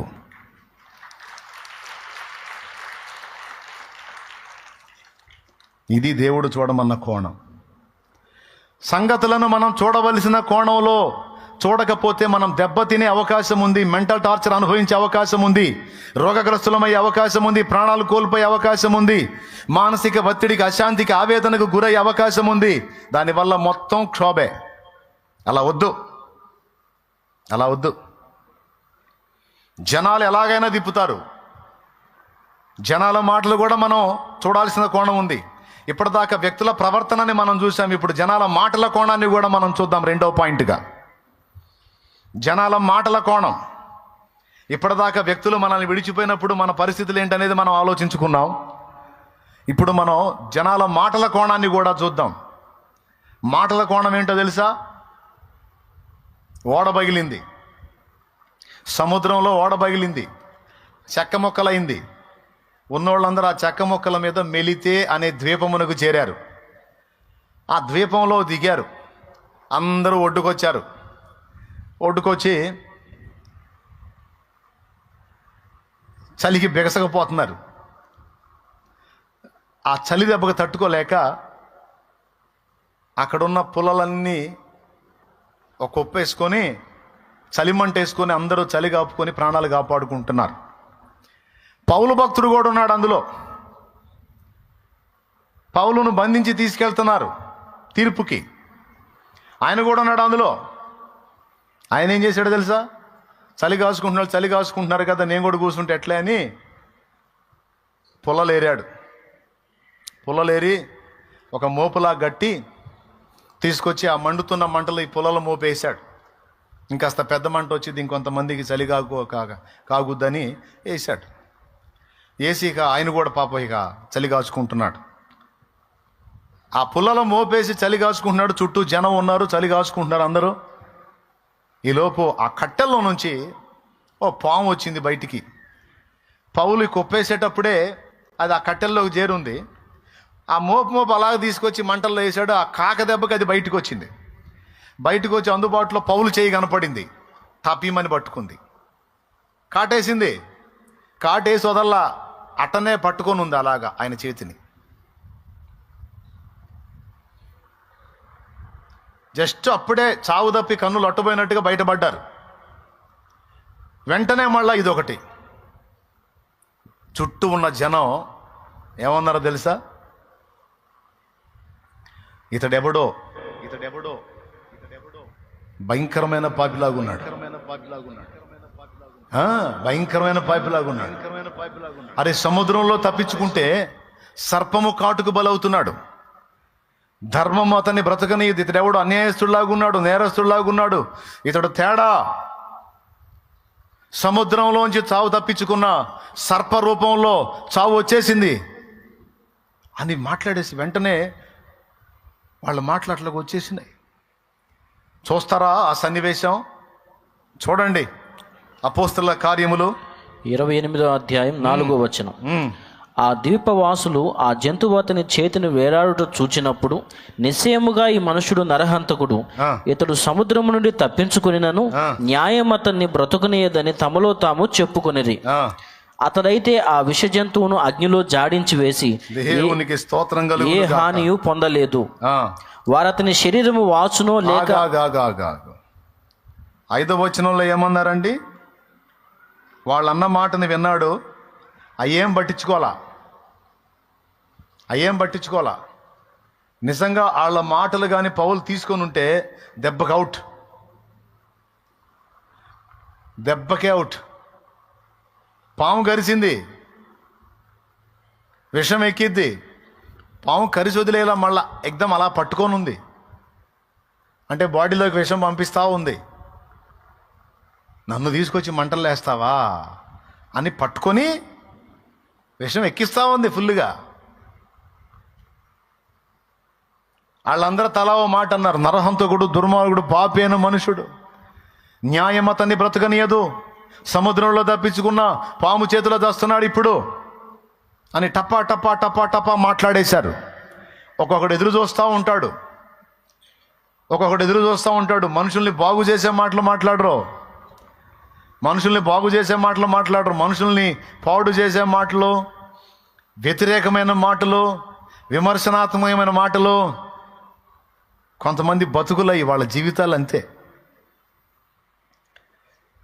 ఏమండి, వాళ్ళు ఏం చేయాలండి?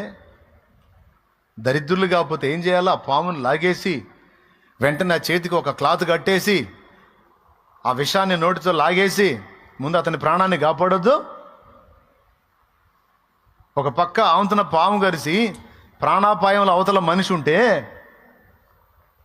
అతడి కర్మని గురించి మాట్లాడుతున్నారు. కొంతమంది దరిద్రులు ఇంతే ఉంటారు, దరిద్రపోళ్ళు. మిమ్మల్ని కాదులే, అవతల వాళ్ళు బాధలో ఉంటే ఏదన్నా అంత సాయం చేయటం కాదు. వాళ్ళు మంచోళ్ళు అయితే అట్ట ఎందుకు జరిగిద్ది? దేవుడు అన్యాయస్తుడు కాదు. ఒకళ్ళకి ఏదైనా అటు జరిగిందంటే వాళ్ళు ఎంత తేడా అయితేనో అటు జరిగిద్ది. మంచోళ్ళు అయితే ఎందుకు జరిగిద్ది? ఇట్లాంటి పనికి మాలిన మాటలు మనం మాట్లాడొద్దు. మంచోడికి కష్టాలు రావా? నీతిమంతుడికి శ్రమలు రావా? దేవుని వాక్యం ఏం చెప్పింది? నీతిమంతునికి కలుగు ఆపదలు అనేకములు, అయినను వాటన్నిటి నుండి యెహోవా వాణ్ణి తప్పించును, కాపాడును. ఎవరైనా ఏదైనా ఇబ్బందిలో పడగానే, వాళ్ళకి ఏదైనా సమస్య రాగానే అద్ది వాళ్ళు మంచోళ్ళు అయితే ఎందుకు జరిగిద్ది? చెడిపోయిన వాళ్ళు కాబట్టి అట్ట జరిగింది. ఇదంతా కర్మ సిద్ధాంతం. ఈ కర్మ సిద్ధాంతం వాళ్ళు ఉన్నారాడా? ఈ కర్మ సిద్ధాంతపు మాటలు పౌలు పట్టించుకోవాలా? వాళ్ళ మాటలు నిజంగా నీ బోటోళ్ళు నా బోటోళ్ళు అయితే ఖచ్చితంగా తీసుకుంటారు. ఇక ఆవంతన పడి నురుగు కక్కుని గెలగలు దండుకొని సావటమే వాళ్ళ మాటల దెబ్బకే. పౌలు అయితే ఏం చేశాడో తెలుసా? ఆ సర్పమును అగ్నిలో జాడించి వేసి, చదువు అక్కడ 5వ వచనం. అతడైతే ఆ విష జంతువును అగ్నిలో జాడించి వేసి ఏ హానియు పొందలేదు. 2 జాడించాడు ఆయన. ఆ విష జంతువును జాడించాడు. ఈ కర్మ సిద్ధాంతం వాళ్ళ కర్మగాలిన మాటల్ని కూడా అని జాడించాడు. దేవునికి స్తోత్రం కలుగును గాక. జాడించేశాడండి. ఫస్ట్ పాయింట్ చెప్పాను, ఈ 2వ పాయింట్ చెప్తున్నాను. జాడించి వేయటం నేర్చుకో. ప్రతి చిన్న మాటకి. కొంతమంది ఎంత సున్నితం అంటే, ఒకప్పుడు నేను అంతే సెన్సిటివ్ అండి. అసలు ఒక్క మాట పడటం ఇష్టం ఉండదు నాకు. కూడు కూడా మానుకొని ఆలోచిస్తూ ఉండేవాడిని, తిండి కూడా మానుకొని. ఎందుకంటే మాట పడను. ఎవరనంటే అసలు బాధ, ఇక లాక్కుంటా పీక్కుంటా ఉంటాను. ఆఖరి కన్న తల్లి అన్నా ఒప్పుకోను. 2 రోజులైనా సరే తిండి మానుకొని ఆంతున కూర్చుంటా. మాట పడటం ఇష్టం ఉండదు. దేవుడు నేర్పాడు, ఒరే నీ ద్వారా నేను చేసే పని చేసుకుంటా పోతే మొరుగుతానే ఉంటే ఆ కుక్కలతో నీకెందుకు, నువ్వు వారా అంటాడు ఆయన.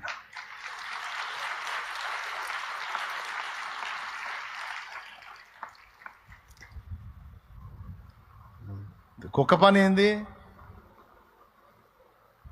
ఏందండి? మొరగటమే కదా దాని పని. ఏనుగు పని ఏంది? చేసుకుంటూ వెళ్ళిపోవటమే ఏనుగు పని. దాని గంభీర్యం.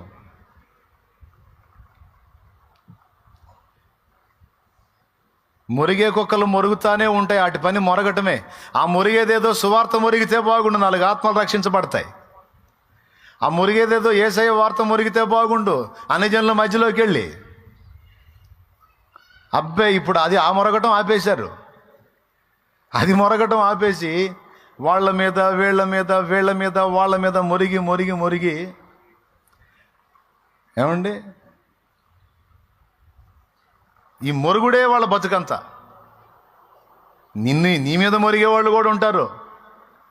ఆ మొరిగే కుక్కలను పట్టించుకోకుండా ఏనుగు గంభీరంగా సాగిపోయినట్టు సాగిపోవటమే మన పని. దేవునికి స్తోత్రం కలుగునుగాక. హల్లెలూయా. కుక్క మొరిగిందని ఏనుగు ఆగిద్దా?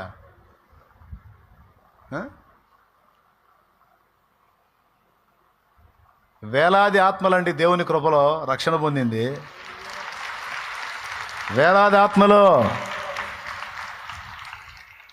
ఇక నేను చెప్పడానికి కూడా లేదు, అక్కడ సంఖ్య మీరు చూశారు. ఇక నేను చెప్పేది హెచ్చులుగా ఉంటుంది. వేలాది ఆత్మల రక్షణ కార్యం జరిగింది.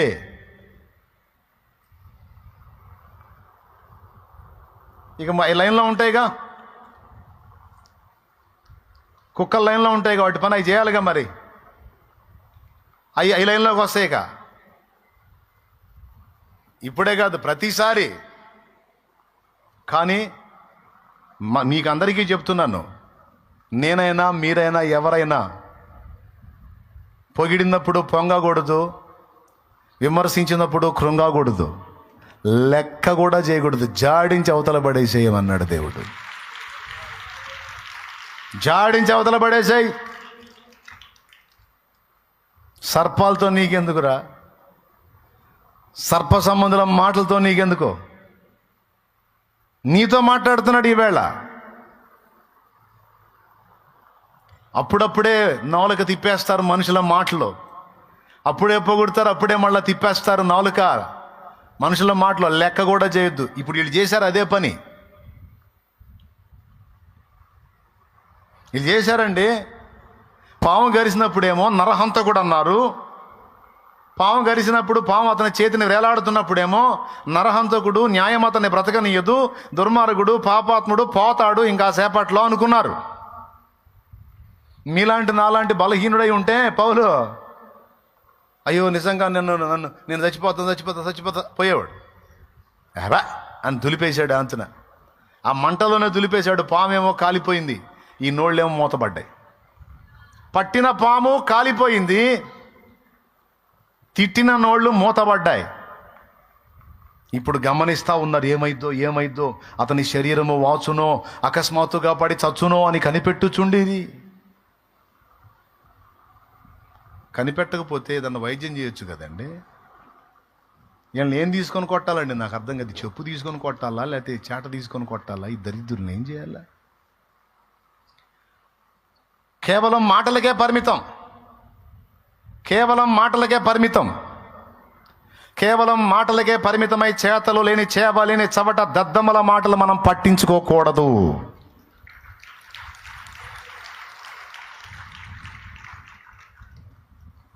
పని కావాలి, దమ్మున్నవాడు పని చేసి చూపించాలి, పని చేసి చూపించాలి. వైద్యం చేయాలి, నిలబెట్టాలి, పోయే ప్రాణాన్ని ఆపాలి. అది చేయలా. దద్దమ్మలో నిలబడి మాటలు మార్చుకుంటున్నారు. ఫస్ట్ ఏమో నీతిమంతులాగా కర్మ సిద్ధాంతాలు మాట్లాడారు, తర్వాత ఏమో కనిపెడుతున్నారు. ఇంకాసేపుడు చేస్తాడు, ఇంకైతే కనిపెడుతున్నాడు. ఆయనకి ఏం కాల. ఎందుకైతే ఆయన చెయ్యి పట్టుకున్నవాడు దేవుడు. కాటు పడితే ఎవరి మీద పడిద్ది? పౌలు మీద కాదు. పౌలు ఎవరిని ధరించుకున్నాడో ఆయన మీద పడింది. ఇదిగో నీ మీద పడుతున్న దెబ్బలన్నీ నావి అని స్వీకరించాడు నా ప్రభు. పడిన వేషం, పడిన కాటు, ఎక్కిన వేషం ఎవరికి ఎక్కిద్ది? నా ప్రభువే స్వీకరించాడు కల్వరి శిలువలో. అతడు పొందిన దెబ్బల చేత మీకు స్వస్థత కలుగుచున్నదే. అతడు పొందిన దెబ్బల చేత మీకు స్వస్థత కలుగుచున్నదే.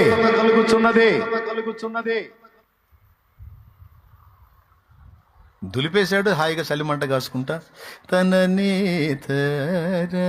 అనుకుంటా కూర్చున్నాడు. అది ఏ జాతి పాము, అది గరిస్తే ఏమైందో వాళ్ళకి తెలుసు. ఊరోళ్ళు కదా, వాళ్ళకి తెలుసు, కర్మ బ్యాచ్కి తెలుసు. కానీ ఇప్పుడు ఈయన కర్మ కాలకపోగా వాళ్ళ కర్మ కాలింది. ఎందుకంటే ఈయన చావలా, బతికే ఉన్నాడు, బాగున్నాడు, క్షేమంగా ఉన్నాడు.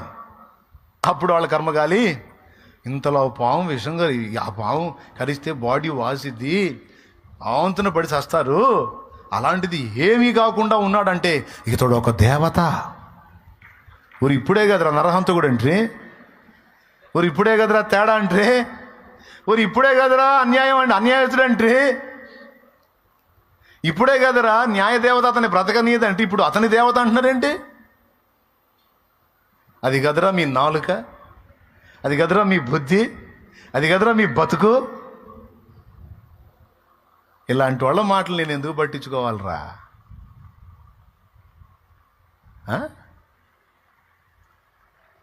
ఏదన్నా ఏమన్నా ఏం చేసినా నా యేసయ్య అనాలి, నా యేసయ్య చేయాలి. రాజుల రాజ ప్రభుల ప్రభువా నీకు సాటి ఎవరు లేరయ్యా. నీ సింహాసనం నా హృదయానా నీ కృపతోనే స్థాపించు రాజా. సందర్భం లేకుండా ఈ పాట ఎందుకు ఎత్తాడబ్బా అనుకుంటున్నారా? ఉంది. నా ఎదుట నీవు తెరచిన తలుపులు వేయలేరుగా, ఎవరు వేయలేరుగా.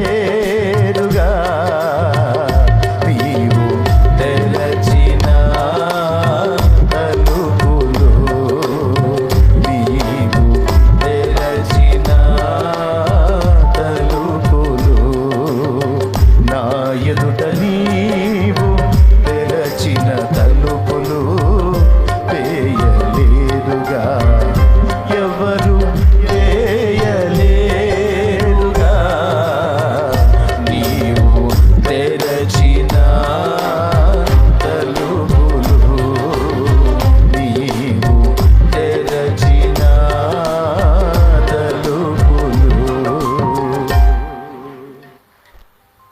కైసర ముందు నిలబడాలనేది నా ప్రభు తెరచిన తలుపు పౌలుకి. ఏ పాములు మోస్తాయి ఆ తలుపుల్ని, ఏ మాటలు మోస్తాయి? ఎవరు మోస్తారండి? చివరికి ఏం చేశారో తెలుసా?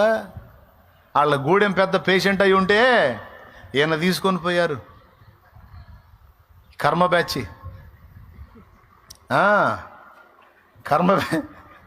ఈ కర్మ వాళ్ళందరూ తీసుకొని పోయి ప్రార్థన చేస్తే ఆ రక్తభేది చేత బాధపడుతున్నాడు గూడెం పెద్ద తండ్రి. పోయి ముట్టి ప్రార్థన చేస్తే వాళ్ళు లేచాడు, బతికాడు, సచ్చేవాడు బతికాడు.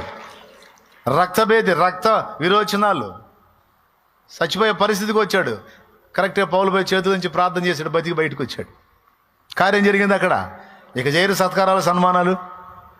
వచ్చిన వాళ్ళందరికీ పౌలతో కలిసి మొత్తానికి సాయం చేశారు. జాగ్రత్తగా సాగనంపారు. వదిలినట్టుంది వాళ్ళ కర్మ.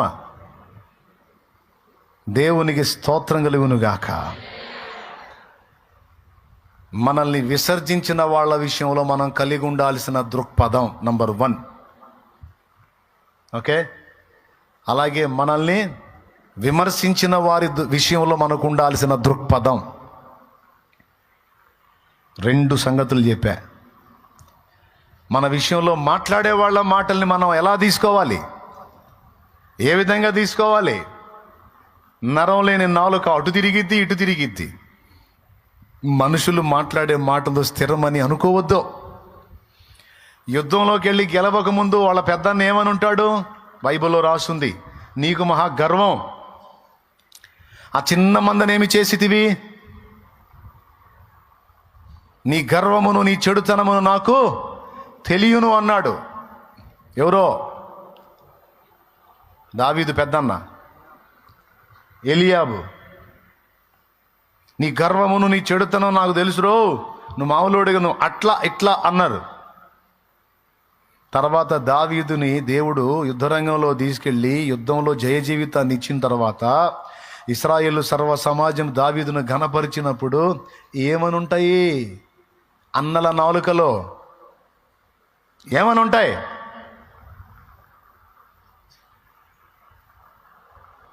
మావాడు చిన్నప్పటి నుంచి సురికానండి. అసలు వాడు భక్తి, అసలు దేవుడి మనిషి వాడు. మరి ఇప్పుడే కదరా అంటే నువ్వు నీ గర్వమును నీ చెడుతనమును నాకు తెలియను అంటివి కదరా పెద్దోడా. ఇప్పుడే ప్లేట్ ఫిరాయించావేరా. జనం నిన్ను తిట్టడం ఎంతసేపు, నిన్ను నెత్తికెత్తుకోవటం ఎంతసేపు? ఆడిస్తాడు సోదరా నా దేవుడు వాళ్ళ నాలుకల్ని. ఏం చేస్తాడు? అటు తిరిగిన నాలుకలను ఇటు తిప్పుతాడు. నీకు వ్యతిరేకంగా ఉన్న నాలుకలు నీకు అనుకూలంగా తిప్పుతాడు. ఆయనకి చేత నవ్వును. దానికోసం అవసరమైతే ఒక అద్భుతం చేస్తాడు. దావీదును చూసి ఎంతమంది ఎన్ని అనుకొని ఉంటారు పాప. యుద్ధ భూమిలోకి వెళ్తుంటే కత్తి కటారు కూడా లేకుండా చేతి కర్ర తీసుకొని ఒడిశాలు తీసుకొని యుద్ధ భూమిలోకి వెళ్తుంటే ఏమనుకొని ఉంటారు, ఎన్ని అనుకొని ఉంటారు దావీదుని? ఇంతమంది ఉండి ఆఖరికి ఓ పిల్లోడు వెళ్ళాల్సి వచ్చింది ఆ యుద్ధ భూమికి, సిగ్గు అని ఒకడంటే ఇంకొకడు ఏమని ఉంటాడు? వాడి సంగతి వీడికి తెలియదు. వీడు మొత్తం 5 అడుగులు లేడు, వాడు 12 అడుగులోడు. అసలు వాడాడా ఈడాడా? వీడు పిల్లోడిలాగా ఉండకుండా అని ఒకడు అంటుంటే ఇంకొకడు వచ్చి, పిల్లలకి ఏం తెలిసిద్ది, మన రాజుకు ఉండాలి బుద్ధి. ఇదేమన్నా గొర్రెలు కాసే పనే? అరే యుద్ధం, వాడి మీదకి వెళ్ళడానికి మనకే గుండె చాలా. వాడి ఈటి చూడు ఎంత పొడుగుందో. ఆ ఈట తీసుకొని ఒక కేటు వేసాడంటే ఈడు ఆడుంటాడు. ఈ మాటలన్నీ జరిగి ఉంటాయో ఉండవు? మీరు ఊహించండి ఏం జరిగి ఉంటాయి. ఇలా ఈ మాటలు జరిగి ఉంటాయా? కనీసం కొన్నన్నా దావీదు చెవిని పడి ఉండవా? మరి దావీదు ఏం చేశాడు? పౌలు జాడించి వేస్తే దావీదు దులిపేశాడు. దేవునికి స్తోత్రం కలుగును గాక. దావీదు దులిపేశాడండి. పౌలేం జాడించేశాడు, దావీదు దులిపేశాడు. ఏడిసారి ఎదవలరా పొండ్రా. నేను బలవంతుడని వాడి మీద యుద్ధానికి పోతున్నా. మీకు సిగ్గు లేకపోతే నాకుంది, మీకు రోషం లేకపోతే నాకుంది. నా దేవుణ్ణి తిడుతున్నాడు రా వాడు. నా దేవుణ్ణి తిడతంటే ఆ తిట్లు విని ఊరుకునే కంటే సచ్చింది మేలు. కాబట్టి నేను నా వల్ల కాదు, నేను వెళ్తాను, చచ్చిపోతా అవసరమైతే. నా దేవుడు మెచ్చుతాడు. నన్ను అంటంటే ఆ మాటలు పడలేక చావుకు సిద్ధమయ్యాడు నా కుమారుడని నా దేవుడు మెచ్చుతాడు. మీ మాటలు ఎవడికి కావాలి పొండరా అని దులిపేసిపోయాడు. పోయి యుద్ధాన్ని గెలిచాడు, దేవుడు గెలిపించాడు. ఆ తర్వాత ఈ నోళ్ళు ఎటు మారి ఉంటాయి. చిన్నోడు అనుకున్నాం కానీ భలే కొట్టాడు. ఎవరబ్బాయి? యెషై కొడుకు అంట. యెషై కొడుక? అసలు వాళ్ళ నానే అసలు మామూలోడు కాదు, ఒట్టిది ఏం లేదు. ఎన్ని రకాలుగా పొగిడుంటారో అంతకుముందు ఎన్ని రకాలుగా విమర్శించుంటారో. విమర్శకుల విమర్శలు, నిందించే వాళ్ళ నిందలు, తృణీకరించే వాళ్ళ మాటలు నీవు లక్ష్య పెట్టద్దు. హల్లెలూయా, హల్లెలూయా. దేవుడు ఏం చెబుతున్నాడో, దేవుడు ఏమంటున్నాడో అది ఒక్కటే చూసుకో నువ్వు. కొంతమంది మహా సెన్సిటివ్ అండి, ఊరికి ఏడుస్తూ ఉంటారు. ఎందుకు ఏడుస్తున్నావు అంటే, నన్ను మా వాళ్ళు ఇలా అన్నారు, అలా అన్నారు, అలా అన్నారు, ఇలా అన్నారు, అలా అన్నారు. గుంటలో బూడిసిపెట్టిన కూడా తవ్వుకొని మళ్ళీ బయటికి తీసుకొని గుర్తు చేసుకొని మరి గుల్ల అయిపోతుంటారు. గుంటలోకి వెళ్ళినవి కూడా బయటికి తీసుకొని తవ్వుకొని మరి వాళ్ళ మాటలు పట్టించుకునేదే. నిన్నోళ్ళందరూ సిగ్గుపడేటట్టు చేస్తాడు నా దేవుడు. ఆయన వాగ్దానం ఉండలా నీకు? నిన్ను నిందించు వారి నిందలు నా మీద పడెను, నీ నిందను కొట్టివేసి నీకు ఘనతగా చేస్తానని చెప్పలా? వాళ్ళ మాటలు పట్టించుకునేది ఏంది?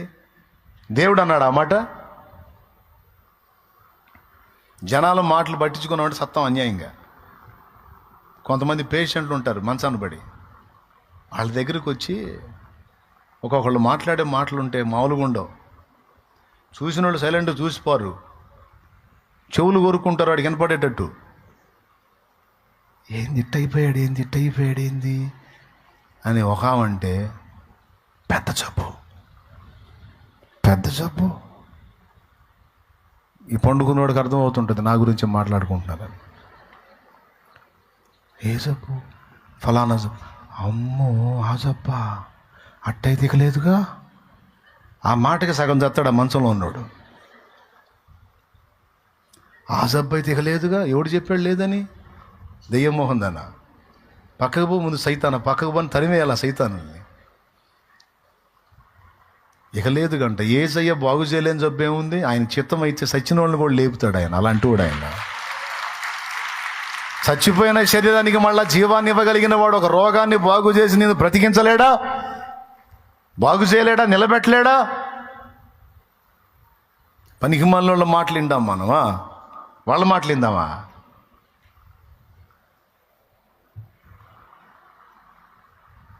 నా ప్రభు ఏమన్నాడు అది కావాలా?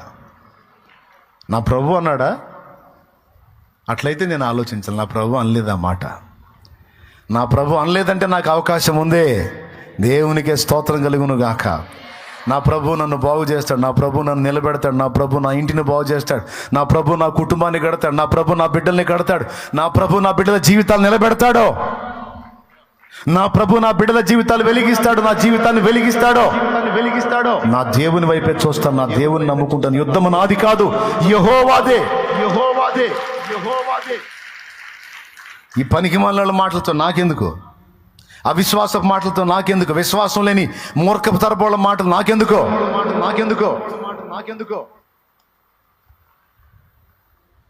మనల్ని గురించి మాట్లాడే వాళ్ళ మాటల విషయంలో మన దృక్పథం అది. జాడించి వేయుట, దులిపి వేయుట, అంతే. మొదటిది ఏం చెప్పాను? తల్లిదండ్రి నన్ను అర్థం చేసుకోవట్లేదు, నేను చచ్చిపోతానని చచ్చిపోయావు. గర్భశోకం కదా వాళ్ళకి. చిన్నోడా అది కాదు, తెగించో, కొడితే కొట్టారు 2 దెబ్బలో. వెళ్ళి చెప్పు వాళ్ళకి. చెప్పురా బాబు, నీ మనసులో ఉన్న ఫీలింగ్స్ చెప్పు. చెబితే నాన్న అంతాడేమో, అమ్మ దాన్ని తన్నిద్దేమో అని అనుకొని నీ ప్రాణానికి తెచ్చుకుంటున్నావు. నువ్వు బిల్డింగుల మీద నుంచి దూకి క్లాస్ రూముల్లో హాస్టల్ గదుల్లో ఉర్లేసుకొని, అది కాదు, పోయి చెప్పు. పిచ్చి లెగిస్తే ఈ మాట కూడా, నేను చదవనని చెప్పు, నేను చదవనని చెప్పురా. 4 రోజులు గిలగలు తన్నుకు చెప్తారు వాళ్ళే. దేవునికి స్తోత్రం. ప్రాణం తీసుకునేది ఎందుకు? తెగించు. దానికి తెగించేదేదో వాళ్ళకి ఎదురు తిరిగి విషయం చెప్పడానికి తెగించు.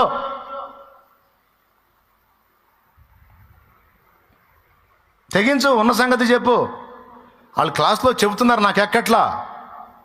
అవసరమైతే 1 సంవత్సరం ఆగి మళ్ళీ మొత్తం నేను మొదలు పెట్టుకొని చదువుకొని మళ్ళీ సెట్ చేసుకొని మళ్ళీ వెళ్తాను నేను అని చెప్పు. నా మాట మీరు వినకపోతే ఇక చావు తప్ప నాకు వేరే మార్గం కనపట్లేదని చెప్పు.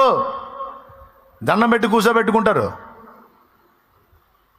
దేవునికి స్తోత్రం కలుగును గాక. ఇప్పుడు కొంతమంది అమ్మ పిల్లల్ని జడగొడుతున్నాడు, అమ్మ శాలేమన్నా అనుకుంటారు. పిల్లల్ని జడగొట్టడం కాదు మీ బొంద, పిల్లల్ని జడగొట్టడం కాదు. వాళ్ళు బతకాలంటే తప్పదు. మరి ఎగ్జామ్స్ టైం వచ్చింది, ఎగ్జామ్ రిజల్ట్ వచ్చింది, అప్పుడు ఇంకా ఉంటుంది, అప్పుడు వస్తుంటుంది న్యూస్. ఎగ్జామ్స్లో మంచి మార్కులు రాలేదని మనస్తాపం చెంది విద్యార్థిని ఆత్మహత్య. అప్పుడు బాగుంటుందా? ఎగ్జామ్స్లో ఫెయిల్ అయినందుకు మనస్తాపం చెంది విద్యార్థి ఆత్మహత్య. అప్పుడు బాగుంటుందా? అందుకే చెబుతున్నా, పిల్లలు కూడా చెబుతున్నా, చదువు అవసరం రా బాబు, చదవాలి. మనం మంచి పొజిషన్లో ఉండాలి. దేవుని బిడ్డలంటే ఒక రేంజ్లో ఉండాలి. నేనే చెప్తున్నా. ఒకవేళ నీకు అలివి కాలేదా, 1 సంవత్సరం ఫ్యామిలీకి చెప్పుకో. మీరు పొమ్మని చెబుతున్నారు, ఆడకపోతే వాళ్ళు చెప్పేది అర్థమై సావట్లా, నాకు బేసిక్స్ కరెక్ట్గా లేవు, అవసరమైతే 1 సంవత్సరం ఆగి మొత్తం బేసిక్స్ నేర్చుకొని మళ్ళీ లైన్లోకి వెళ్తానని చెప్పురా పిచ్చోడా.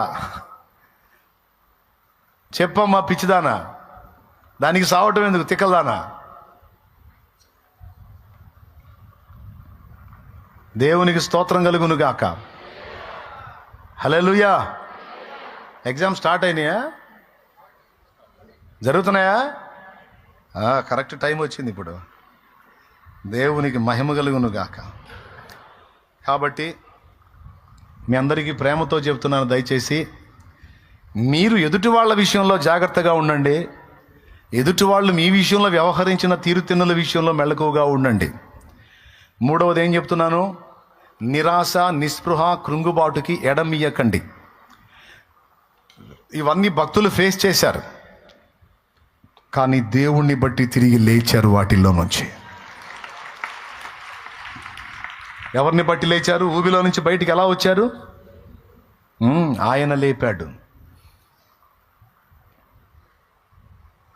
శృతి ఉన్న పాటలకు విలువలు ఉన్నట్లే కృతజ్ఞతనిచ్చావు, కృపలో నిలిపావు. కృంగిన వేళలో నన్ను లేవనెత్తిన చిరునామా నీవేగా. కృంగిన వేళలో నన్ను లేవనెత్తిన చిరునామా నీవేగా. నీ కృప నిత్యముండును, నీ కృప నిత్య జీవము, నీ కృప వివరింప నా తరమా యేసయ్యా.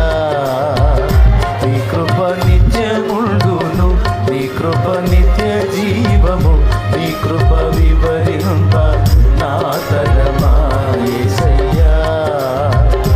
నీతిమంతుల గుడారాలలో వినబడుచున్నది రక్షణ సంగీత సునాదము. నీతిమంతుల గుడారాలలో వినబడుచున్నది రక్షణ సంగీత సునాదము. నీ కృప నిత్యముండును, నీ కృప నిత్య జీవము, నీ కృప వివరింప నా తరమా యేసయ్యా. హల్లెలూయా. మనము దేవుని మాటల్ని బట్టి నిరాశ నిస్పృహల్లోంచి, కృంగుబాటులోంచి బయటికి రావాలి. ఎందుకంటే సాతాను నెట్టడానికి చూస్తాడు, నిరాశలోకి నెట్టడానికి చూస్తాడు. దేవుడు అందులో నుంచి బయటికి తీసుకొని రావడానికి చూస్తాడు.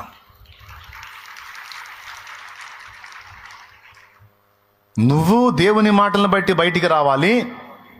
నీ బిడ్డలు కానీ, ఇంటివారు కానీ, కుటుంబీకులు కానీ, ఇరుగు పొరుగులు కానీ, సంఘ విశ్వాసులు కానీ ఎవరినైనా నువ్వు కూడా దేవుని మాటల్ని బట్టి బలపరిచాలని బయటికి తెచ్చేటట్టు మాట్లాడాలి. ఆల్రెడీ గుంట్లో దిగుతున్నాడు 4 బండ్లు వేసినట్టు మాట్లాడకూడదు.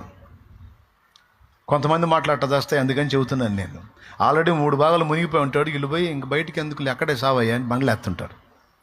అలా మాటలు అట్లుంటాయి. ఆ మాటలు పట్టించుకోవద్దు. నీవు ఆ మాటలు మాట్లాడొద్దు. నీ మాట ఎలా ఉండాలంటే పేకల్లోతు దిగినోడు కూడా నీ మాటలను బట్టి పూర్తిగా ఒడ్డుకు రావాలి. నా యేసయ్య మాటలు అట్లాంటి మాటలు, నా యేసయ్య మాటలు అట్లాంటి మాటలు, అవి జీవపు ఊటలో. నీవు కూడా ఇతరులతో అలానే మాట్లాడు. నీ అనుభవాలు చెప్పు, నువ్వు తిన్న దెబ్బలు చెప్పు, నువ్వు పొందిన గాయాలు చెప్పు. ఆ స్థితిలో నుంచి దేవుడు నిన్ను ఎలా బయటికి తెచ్చాడు, ఈరోజు దేవుడు నిన్ను ఎలా నిలబెట్టాడో నీ అనుభవాలు చెప్పి అవతల వాళ్ళని బలపరచో. నీ పిల్లల్ని కూడా ధైర్యపరచు. తల్లిదండ్రులారా మళ్ళీ చెప్తున్నాను, ఎగ్జామ్ రాసేటప్పుడు ఏముండదు, రిజల్ట్ వచ్చినప్పుడు ఇంకా భయంకరంగా ఉంటుంది. కొంతమంది పిల్లలు వాళ్ళ ప్రాణాలు పోగొట్టుకునే అవకాశం ఉంటుంది కనుక పిల్లలకి ముందే ధైర్యం చెప్పండి, వాళ్ళతో ఫ్రెండ్లీగా వ్యవహరించండి. పిల్లలకి ముందుగానే చెప్పుకోండి. లేకపోతే రేపు ముక్కు పచ్చలారనే పిల్లలు మీ కళ్ళ ముందు విగత జీవులుగా పడుంటే రొమ్ము కొట్టుకున్నారు. పిల్లలతో ఫ్రెండ్లీగా మాట్లాడండి, పిల్లలకు ధైర్యం ఇవ్వండి. ఏం రిజల్ట్ వచ్చినా పర్వాలేదురా, ఏం ప్రాబ్లం లేదు, ఏమైతే అదైంది, నువ్వు భయపడద్దు, ధైర్యంగా ఉండు. ఫెయిల్ అయినా పర్వాలా, ఫస్ట్ క్లాస్ రాకపోయినా పర్వాలా. కొంతమంది అట్లా కాదు, పిల్లలకి లక్ష్యాలు పెడుతుంటారు. జాగ్రత్త, ఫస్ట్ క్లాస్ అని. నువ్వు రాసేటప్పుడు నిన్నంటే ఎవడన్నా అర్థమైంది నీకు. ఆ మొక్క నీతో అంటే అర్థమైంది ఎంత టార్చరో. ఈ ఫస్ట్ క్లాస్ అనేసరికి భయం దెబ్బకు లేదు, ఆల్రెడీ ఉన్నవి కూడా పోతాయి. నేను కానీ చిన్నప్పుడు పాట పాడినట్టు, స్కూల్లో బాగా పాటలు పాడుతుంటే పాటల పోటీలో నా పేరు పెట్టారు. మనవాడు బాగా పాడతాడు, ప్రైజ్ తెస్తాడు మనకని. చెయ్యెత్తి చేయకొట్టు తెలుగోడ అనే పాట నేర్పారు నాకు మాస్టర్ గారు. చెయ్యెత్తి జైకొట్టు తెలుగోడ, గతమెంతో ఘనకీర్తి గలవోడ, అది పాట నాది. వాళ్ళేం బాగా ఆశలు పెట్టుకున్నారు, స్కూల్లో ఎక్కడ పాడమన్నా పాడుతున్నాను. వాళ్ళు ఫిక్స్ అయిపోయారు, ఇక గిఫ్ట్ మనకే రా బాబు, బహుమతి మనకే వచ్చిద్దని, ప్రైజ్. ఇక్కడంటే క్లాసు మాస్టర్లు పిల్లలు అందరూ అలవాటు కాబట్టి ఎగిరెగిరి పాడా. అరే ఆ పోటీ కేంద్రం దగ్గరికి పోయేసరికి మొత్తం మనుషులు, నేను ఎరగని మనుషులు ఎంతమంది కూర్చొని ఉన్నారు. నా కర్మగాలి ఫస్ట్ నాకే ఇచ్చారు మైకు. నిజమండి, నాకే ఇచ్చారు మైకు. ఆ జనాలను చూసి ఎక్కడెక్కడ అనేక స్కూళ్ళ నుంచి వచ్చారు టీచర్స్, వాళ్ళందరినీ చూసి ఫస్ట్ నా కర్మగాలి నాకే మైక్ వస్తే ఇక నా దడ స్టార్ట్ అయింది. నిజంగా స్టేజ్ ఫియర్ అంటారు కదా, అది వచ్చింది తీవ్రంగా. మైక్ పట్టుకుంటే మైక్ ఆగట్ల చేతిలో, వణుకుడు వస్తుంది, ఒక రేంజ్లో వణుకుతుంది. ఇది వణుకుతుందని ఈ చేయి సపోర్ట్ చేసి 2 చేతులు పెట్టి పట్టుకున్నా. పాట మర్చిపోయా.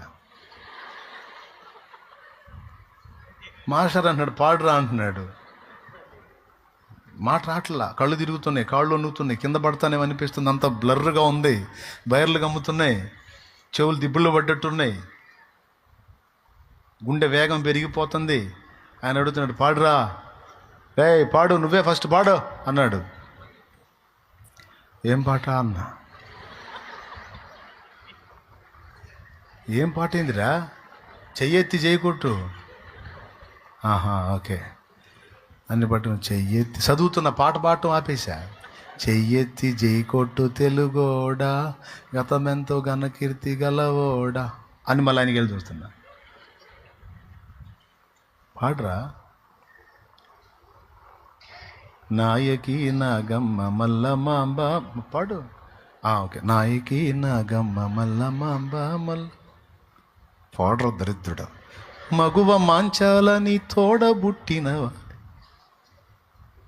మగువ మాంచాలని అడు చూడరా, అడు చూసి పాడరా. బాలచంద్రుడు చూడ ఎవరోడోయ్, తాండ్ర పాపయ్య కూడా నీ ఓడోయ్. ఆయన చెప్పటం నేను చదవటం, మంత్రాలు చదివినట్టు. ఒక పల్లవి ఒక శరణం పూర్తి గల ఇంకసార్లు కూర్చో దరిద్రుడు, కూర్చో అన్నాడు. దేవునికి స్తోత్రం. ప్రైజు సంగతి ఏమో కానీ పొయ్యే ప్రాణం వచ్చినట్టుంది కూర్చోమనంగానే. భయం జ్ఞాపక శక్తిని దెబ్బకొట్టిద్ది. భయం మన ఆలోచన శక్తిని దెబ్బకొట్టిద్ది. అది రానికూడదు. అదొక సాధన అంతే. దాన్ని అధిగమించాలి. పిల్లలకి చెప్పాలి. పిల్లలకి లక్ష్యాలు ఇచ్చి భయపెట్టి వాళ్ళకి చెమటలు పట్టేటట్టు చేయకూడదు. ఏమైతే అదేంది కానీ బిడ్డ, దేవుని కృపను బట్టి నా పిల్లలకి అంతే చెప్పా. నేను చేయకుండా చెప్పట్లా. వాళ్ళు సాక్ష్యం ఇస్తారు, అడగండి కావాలంటే. ఎప్పుడూ వాళ్ళని ఒత్తిడి చేయలే. దేవునికి స్తోత్రం కలుగును గాక. ఈ మాటలు మీకు ఎందుకు చెప్తున్నానంటే, ఇప్పుడు సన్నివేశం అలా ఉంది, సందర్భాలు అలా వచ్చినాయి కనుక పిల్లలను, కడుపును పుట్టిన పిల్లల్ని కావచ్చు, తోడబుట్టిన వాళ్ళని కావచ్చు, తోటి వాళ్ళని కావచ్చు, ఇరుగు పొరుగులు ఎవరినైనా సరే బలపరిచే మాటలు, ఆదరించే మాటలు, ఊరడించే మాటలు, ధైర్యపరిచే మాటలు, కృంగిన వారిని లేవనెత్తే మాటలే మన నోట ఉండాలి.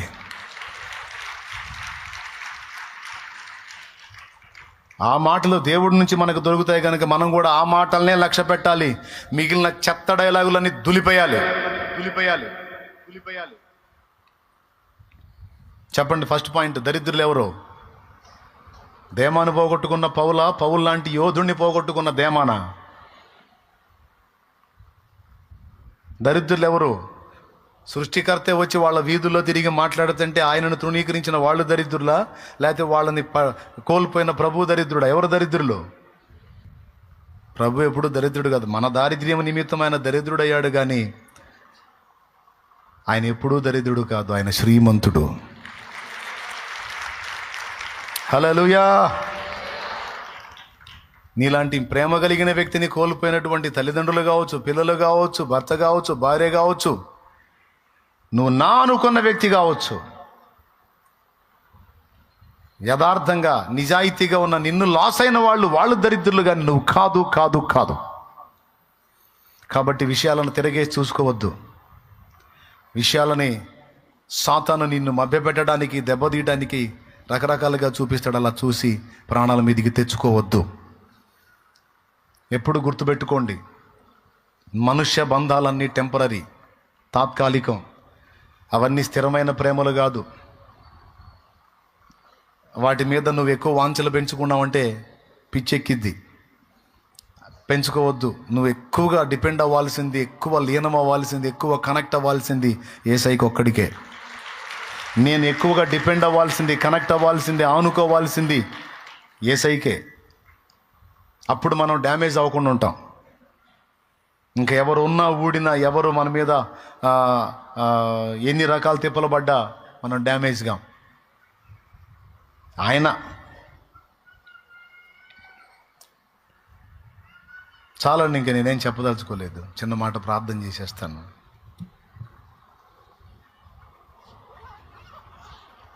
రండి మోకాళ్ళ మీదికి. నిన్ను కోల్పోయిన వారు దరిద్రులు అవుతారు, కానీ నువ్వు దరిద్రుడివి కావు, దరిద్రపు దానివి కావు. నీలాంటి భక్తి కలిగిన వ్యక్తిని, నీతిమంతుణ్ణి, దేవుని ప్రేమించే నీలాంటి వ్యక్తిని, దేవుడు ఘనపరిచిన నీలాంటి వ్యక్తిని, దేవుడు ఆశీర్వదించిన నీలాంటి వ్యక్తిని, నీలాంటి వాడిని, నీలాంటి దాన్ని కోల్పోయిన వాళ్ళు దరిద్రులు. నువ్వు దరిద్రుడివి కావు. నిన్ను తృణీకరించిన వారి ముందు తల ఎత్తుకొని బతుకు. నిన్ను చూసి వాళ్ళు తల దించుకొని సిగ్గుతో చావాలి. తల ఎత్తుకొని బతుకు. నువ్వు సిగ్గుపడనక్కరలేదు, నువ్వు కృంగిపోనక్కరలేదు, చావాలనుకోవాల్సిన అవసరం లేదు. నువ్వు బతకాలి. నీ కోసం చనిపోయిన వాడు ఉన్నాడు, సజీవుడు. నీకోసం చనిపోయి మరలా బ్రతికిన వాడు, నిన్ను ప్రేమించిన వాడున్నాడు. మరణాపేక్షను కలిగి ఉండొద్దు. సాతాను నిన్ను చేసే మోసానికి చిక్కొద్దు. నీ దృక్పథాన్ని మార్చుకో. తండ్రి, ఈరోజు నీవు నాతో మాట్లాడినందుకు నీకు వందనాలంటూ ఎవరితో దేవుడు మాట్లాడాడు, ఎవరిని దర్శించాడు, ఎవరు ఏ విషయాల్లో ఆదరించబడ్డారో వారిని బట్టి దేవుని కృతజ్ఞతలు చెప్తున్నా. నువ్వు కూడా చెప్పుకో, దేవా నీకు స్తోత్రం, నాతో మాట్లాడినందుకు నీకు వందనాలు. నన్ను ప్రోత్సాహపరిచినందుకు నీకు స్తోత్రం. తృణీకరించే వారి మాటలు పట్టించుకోవద్దు. నక్కెక్కడా, నాకలోకం ఎక్కడా? నాకలోకం అంటే పరలోకం. నక్కెక్కడా, పరలోకం ఎక్కడ? నా తండ్రి నిన్నుంచిన స్థానం ఏంటి? నక్కల కుక్కల మాటలు నీకెందుకు? ఎన్ని తిప్పలు పడ్డా నీ గోటి ఖరీదు చెయ్యవు. ఎన్ని తిప్పలు పడ్డా నీ కోట్లో ఉన్న ధూళి ఖరీదు చెయ్యవు. నా తండ్రి నిన్ను అందరి కృపలో దాచిపెట్టాడు, అందరి కృపలో దాచిపెట్టాడు, అందరి కృపలో దాచిపెట్టాడు. ఆయన రెక్కలతో నిన్ను కప్పున్నాడు, ఆయన రెక్కలతో నిన్ను కప్పున్నాడు. పనికి మాలిన మాటలు లక్ష్య పెట్టొద్దు, పనికి మాలిన పందుల మాటలు లక్ష్య పెట్టొద్దు. దేని జాతి లక్షణాన్ని బట్టి అది స్పందిస్తూ ఉంటుంది, దేని జాతి లక్షణాన్ని బట్టి అది స్పందిస్తూ ఉంటుంది. నువ్వు దేవుని జాతికి సంబంధించిన వాడివి. నువ్వు గంభీరంగా ముందుకు సాగిపో. నా దేవుడు నీకు తోడుగా ఉన్నాడు. మురిగే కుక్కలు, అరిసే పందులు, 4 ఆత్మలు రక్షించిన చరిత్ర వాటికి ఉండదు. 4 జీవితాలు వెలిగించిన చరిత్ర వాటికి ఉండదు.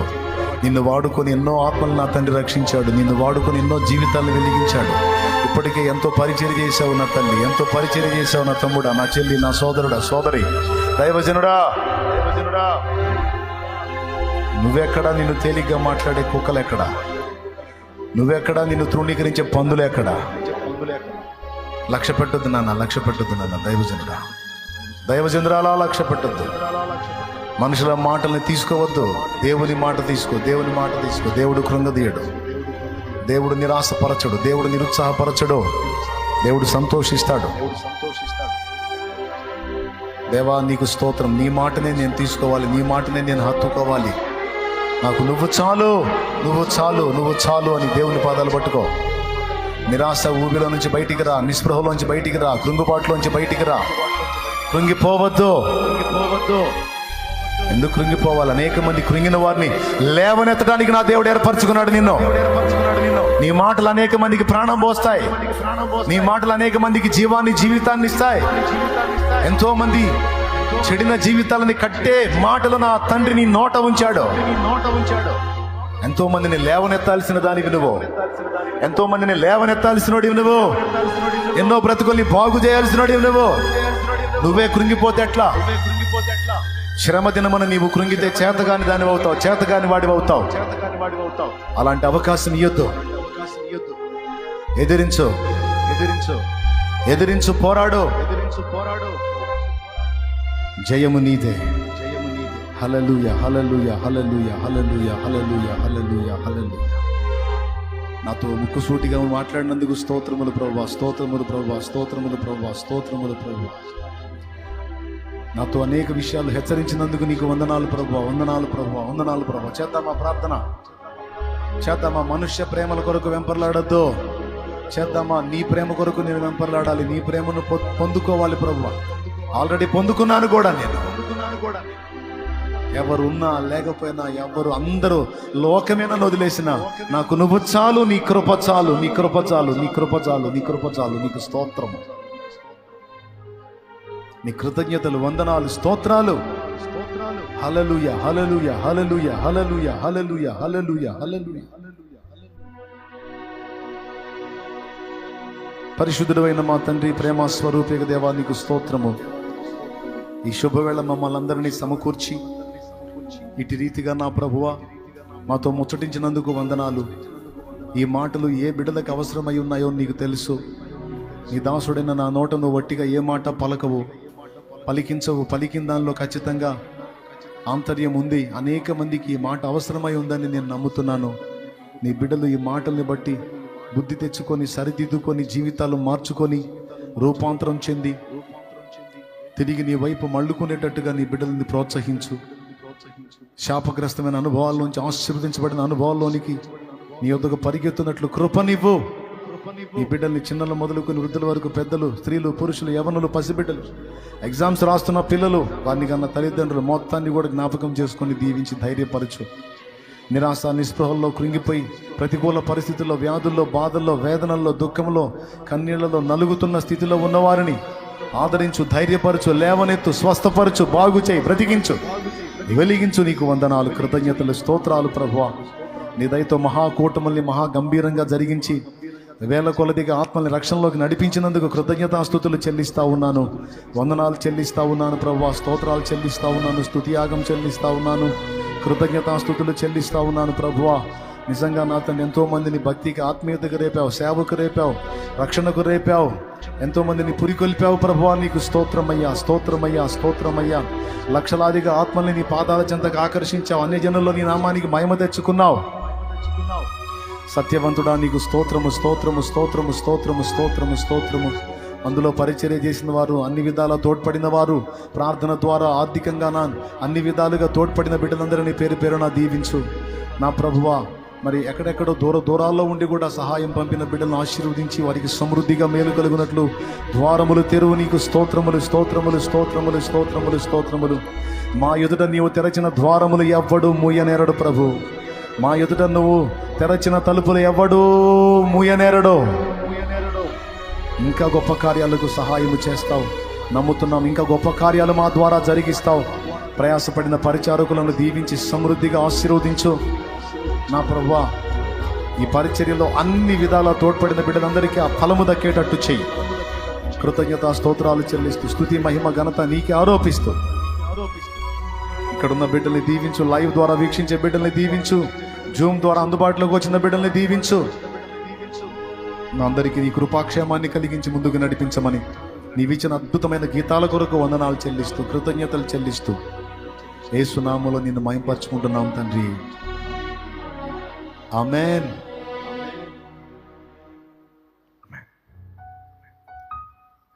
Praise the lord. హల్లెలూయా. ఎంతమంది హ్యాపీగా ఉన్నారు? ఎంతమంది ధైర్యంగా ఉన్నారు? కృంగిపోయి ఉన్నారా? కృంగుబాటులోంచి బయటకు వచ్చారా? దేవునికి మహిమ. దేనిని బట్టి అధైర్యపడద్దు, ఆయన ఉన్నాడు మనకు తోడుగా. కాసేపు ప్రార్థనలో గడిపి వెళ్దురుగానే కాసేపు మీ వ్యక్తిగత సమస్యల కోసం కూడా, మీ ప్రాబ్లమ్స్ కూడా దేవుని ముందు పెట్టండి. దేవుడు తప్పకుండా సమాధానం ఇస్తాడు. కాసేపు మోకాళ్ళలోని ప్రేయర్లో గడుపుతారా? నేను ముగించేస్తాను, మరి ఫైనల్ బ్లెస్సింగ్ ఇచ్చేస్తాను. కాసేపు ప్రార్థనలో గడపండి. లేకపోతే ప్రార్థన చేసినాక ముగించేదా? మీరు చేసినాక కొంచెం మీ పక్కన వాళ్ళని చూడండి, ఒకళ్ళు ఒకళ్ళు పట్టుకోండి, ఒక 2 మాటలు ఒకరి కోసం ఒకరు ప్రార్థన చేయండి. మోకాళ్ళు వేసి మీ పక్కన ఉన్న వాళ్ళని చూడండి. పురుషులు సహోదరుల చేతులు పట్టుకోండి, స్త్రీలు సహోదరుల చేతులు పట్టుకోండి. మా బిడ్డలు ఏ శ్రమలో ఉన్నారో ప్రభువా, ఏ సమస్యలో ఉన్నారో వారికి పరిష్కారం ఇవ్వనాయన్నా. వారికి ఉన్న బలహీనతలు స్వస్థపరచు. మార్పు లేని వారి కుటుంబ సభ్యులను మార్చు, వారిని దర్శించు, వారిని రక్షించు. అలా ప్రార్థన చేయండి. ఒకరి చేతులు ఒకరు పట్టుకొని అట్లా అందరూ కలిసి ఒకరి కోసం ఒకరు ప్రార్థన చేయండి. ఒకరి చేతులు ఒకరు పట్టుకోవాలి, ఒకరికొరకు ఒకరు ప్రార్థన చేయాలి.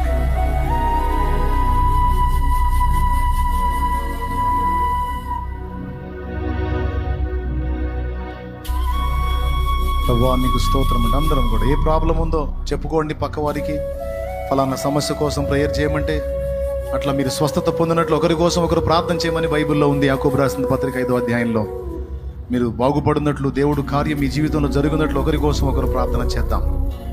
హల్లెలూయా, హల్లెలూయా, హల్లెలూయా, హల్లెలూయా, హల్లెలూయా, హల్లెలూయా. ప్రేయర్లో ఉందాం. దాంతోపాటు నా నిమిత్తం కూడా ప్రార్థన చేయండి. ఇక పరిచర్య కోసం ప్రార్థన చేయండి. నెక్స్ట్ ఇంకా దేవుడు ఏమేమి కార్యాలు చేయబోతున్నాడో వాటి గురించి కూడా ప్రేయర్లో పెట్టండి. ప్రార్థన చేద్దాం. హల్లెలూయా, హల్లెలూయా, హల్లెలూయా, హల్లెలూయా, హల్లెలూయా, హల్లెలూయా. ప్రార్థన చేద్దాం.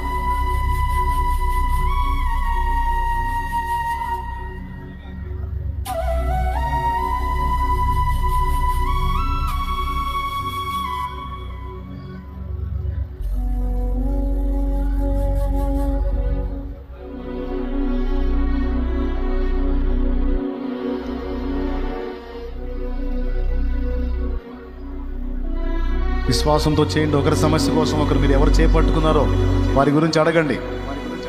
మీ గురించి అడగటం కాదు, వారి గురించి అడగండి. నేను ఎవరు చేపట్టుకున్నానో వారు బాగుపడాలి, వారి బలహీనతలు తగ్గిపోవాలి, వారి సమస్యలు పరిష్కారం కావాలి, వారి ఇబ్బందులు తొలగిపోవాలి, వారిని పట్టిన శోధనలు వదిలిపోవాలి, వారి కుటుంబంలో సమాధానం కలగాలి, వారికి ఆరోగ్యం కలగాలి, వారి అప్పుల బాధలు తొలగిపోవాలి, ఆర్థిక ఇబ్బందులు తొలగిపోవాలి, ఆత్మీయ క్షీణత తొలగిపోవాలి. దేవా బిడ్డల్ని బాగు చేయి, దేవా స్వస్థపరచు, దేవా విడిపించు, దేవా అద్భుతం చేయి, దేవా సాక్ష్యాలు పంపించు. వారి పిల్లలు ఆశీర్వదించబడాలి, వారి కుటుంబాలు దీవించబడాలి, వారు రక్షించబడాలి. నేను ఎవరు చేయి పట్టుకున్నానో వారికి ఈ కార్యాలను జరగాలి ప్రభువా. నేను నా నిమిత్తం అడగట్లేదు, నేను వారి కోసం అడుగుతున్నాను తండ్రి.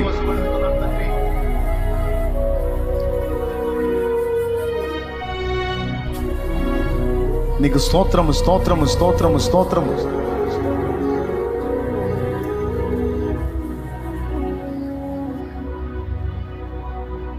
ప్రార్థన చేయాలి, నోరు తెరిచి ప్రార్థన చేయాలి. టైంపాస్గా కళ్ళు మూసుకొని ఉండటం కాదు. ప్రార్థన చేయాలి నాన్న, ప్రార్థన చేయాలి నాన్న. యేసయ్యా నీకు స్తోత్రం అంటూ ప్రార్థన చేయండి.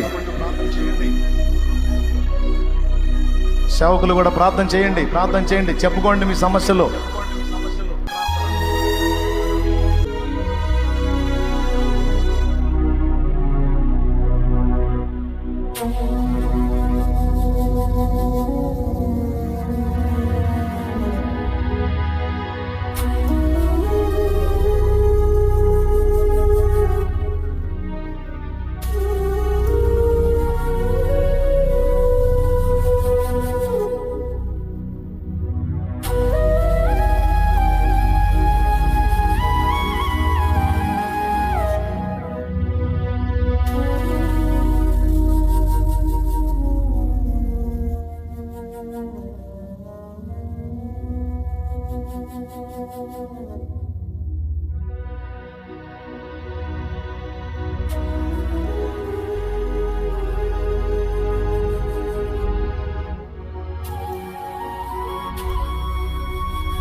స్తోత్రములు స్తోత్రములు స్తోత్రములు స్తోత్రములు తండ్రి. సర్వాధికారి అయిన దేవా నీకు వందనాలు. ఈ మధ్యాహ్న సమయంలో సేవకులు, పరిచారకులు, విశ్వాసులు అందరూ కలిసి ఒకరి కొరకు ఒకరు చేస్తున్న ప్రార్థన నీ సన్నిధికి మీరు చేర్చుకుంటున్నారు. మీకు స్తోత్రాలయ్యా. ఈరోజు ఈ ఉపవాస ప్రార్థనలో ఆయా ప్రాంతాల్లో లైవ్లో కూడా వేల మంది ఈ ప్రార్థనలో ఏకీభవిస్తూ ఉండగా ఎవరెవరైతే ఈ ప్రార్థనలో పాల్గొని ఏకీభవిస్తున్నారో ఒక్కొక్కరి జీవితాల్లో మీరు అద్భుతాలు చేయబోతున్నందుకు మీకు స్తోత్రాలు నాయనా. రోగులను మీరు స్వస్థపరచబోతున్నందుకు స్తోత్రాలు నాయనా. అప్పుల బంధకాలు తొలగించబోతున్నందుకు మీకు స్తోత్రాలు నాయనా. చేతబడి మాంత్రిక చీకటి శక్తుల ప్రయోగాలను త్రిప్పికొట్టబోతున్నందుకు స్తోత్రాలు నాయనా. గర్భఫలం కలుగజేయబోతున్నందుకు నీకు స్తోత్రం నాయనా. వివాహాలు జరిగించబోతున్నందుకు నీకు స్తోత్రాలయ్యా. ఉద్యోగాలు దయచేయబోతున్నందుకు స్తోత్రాలు నాయనా. కోర్టు కేసులు తొలగిపోబోతున్నందుకు స్తోత్రాలు నాయనా. కుటుంబాల్లో సమాధానం కలుగజేయబోతున్నావు, నీకు స్తోత్రాలయ్యా. పాపపు సంఖ్యలు తెంచబోతున్నావు, నీకు స్తోత్రాలయ్యా. నూతన జీవాన్ని ఒక్కొక్కరి మీదకు ఇప్పుడే మీరు పంపబోతున్నందుకు స్తోత్రాలు నాయనా. నీ శక్తితో నీ బిడ్డలను నింపినందుకు కొరకు నీకు స్తోత్రాలు. సేవకులను వాడుకోబోతున్నందుకు నీకు స్తోత్రాలయ్యా. సంఘాలను విస్తరింపజేయబోతున్నందుకు నీకు స్తోత్రాలు నాయనా. ఈ మాటలు విన్న ఒక్కొక్కరిని మీరు బలపరిచి ఇక ముందు నాయన రెట్టించిన ఉత్సాహంతో నడిపించబోతున్నందుకు మీకు స్తోత్రాలు నా తండ్రి. ఎవరెవరు ఏ విషయంలో కన్నీరు కార్చారో ప్రతి కన్నీటి బొట్టుకు మీరు సమాధానం ఇవ్వబోతున్నందుకు మీకు స్తోత్రాలయ్యా. మీ సమాధానాన్ని పంపారు, మీకు స్తోత్రాలు నాయన. ఇంతవరకు వాక్యం అందించిన మీ దాసుని కూడా నీ శక్తితో నింపుతున్నారు, నీకు స్తోత్రాలు. వాడుకోబోతున్నారు, మీకు స్తోత్రాలు నాయన. నీకు వందనాలు, స్తుతులు, స్తోత్రాలు చెల్లిస్తూ యేసు నామములో అడిగి ప్రార్థించి వేడుకుంటున్నాం తండ్రి. మన ప్రార్థనలు ఆలకించిన దేవునికి రెండు చేతులెత్తి స్తోత్రాలు చెప్దామా? స్తోత్రం. విశ్వాసంతో బలమైన కార్యాలు జరిగించిన దేవునికి స్తోత్రాలు చెల్లిద్దాం. చప్పట్లు కొడుతూ ప్రభు నామాన్ని మహిమపడతాం. అందరం పైకి లేచి నిలబడదాం. చివరి ఆశీర్వాద ప్రార్థనతో మనం ఈరోజు కూడికను ముగించుకుందాం.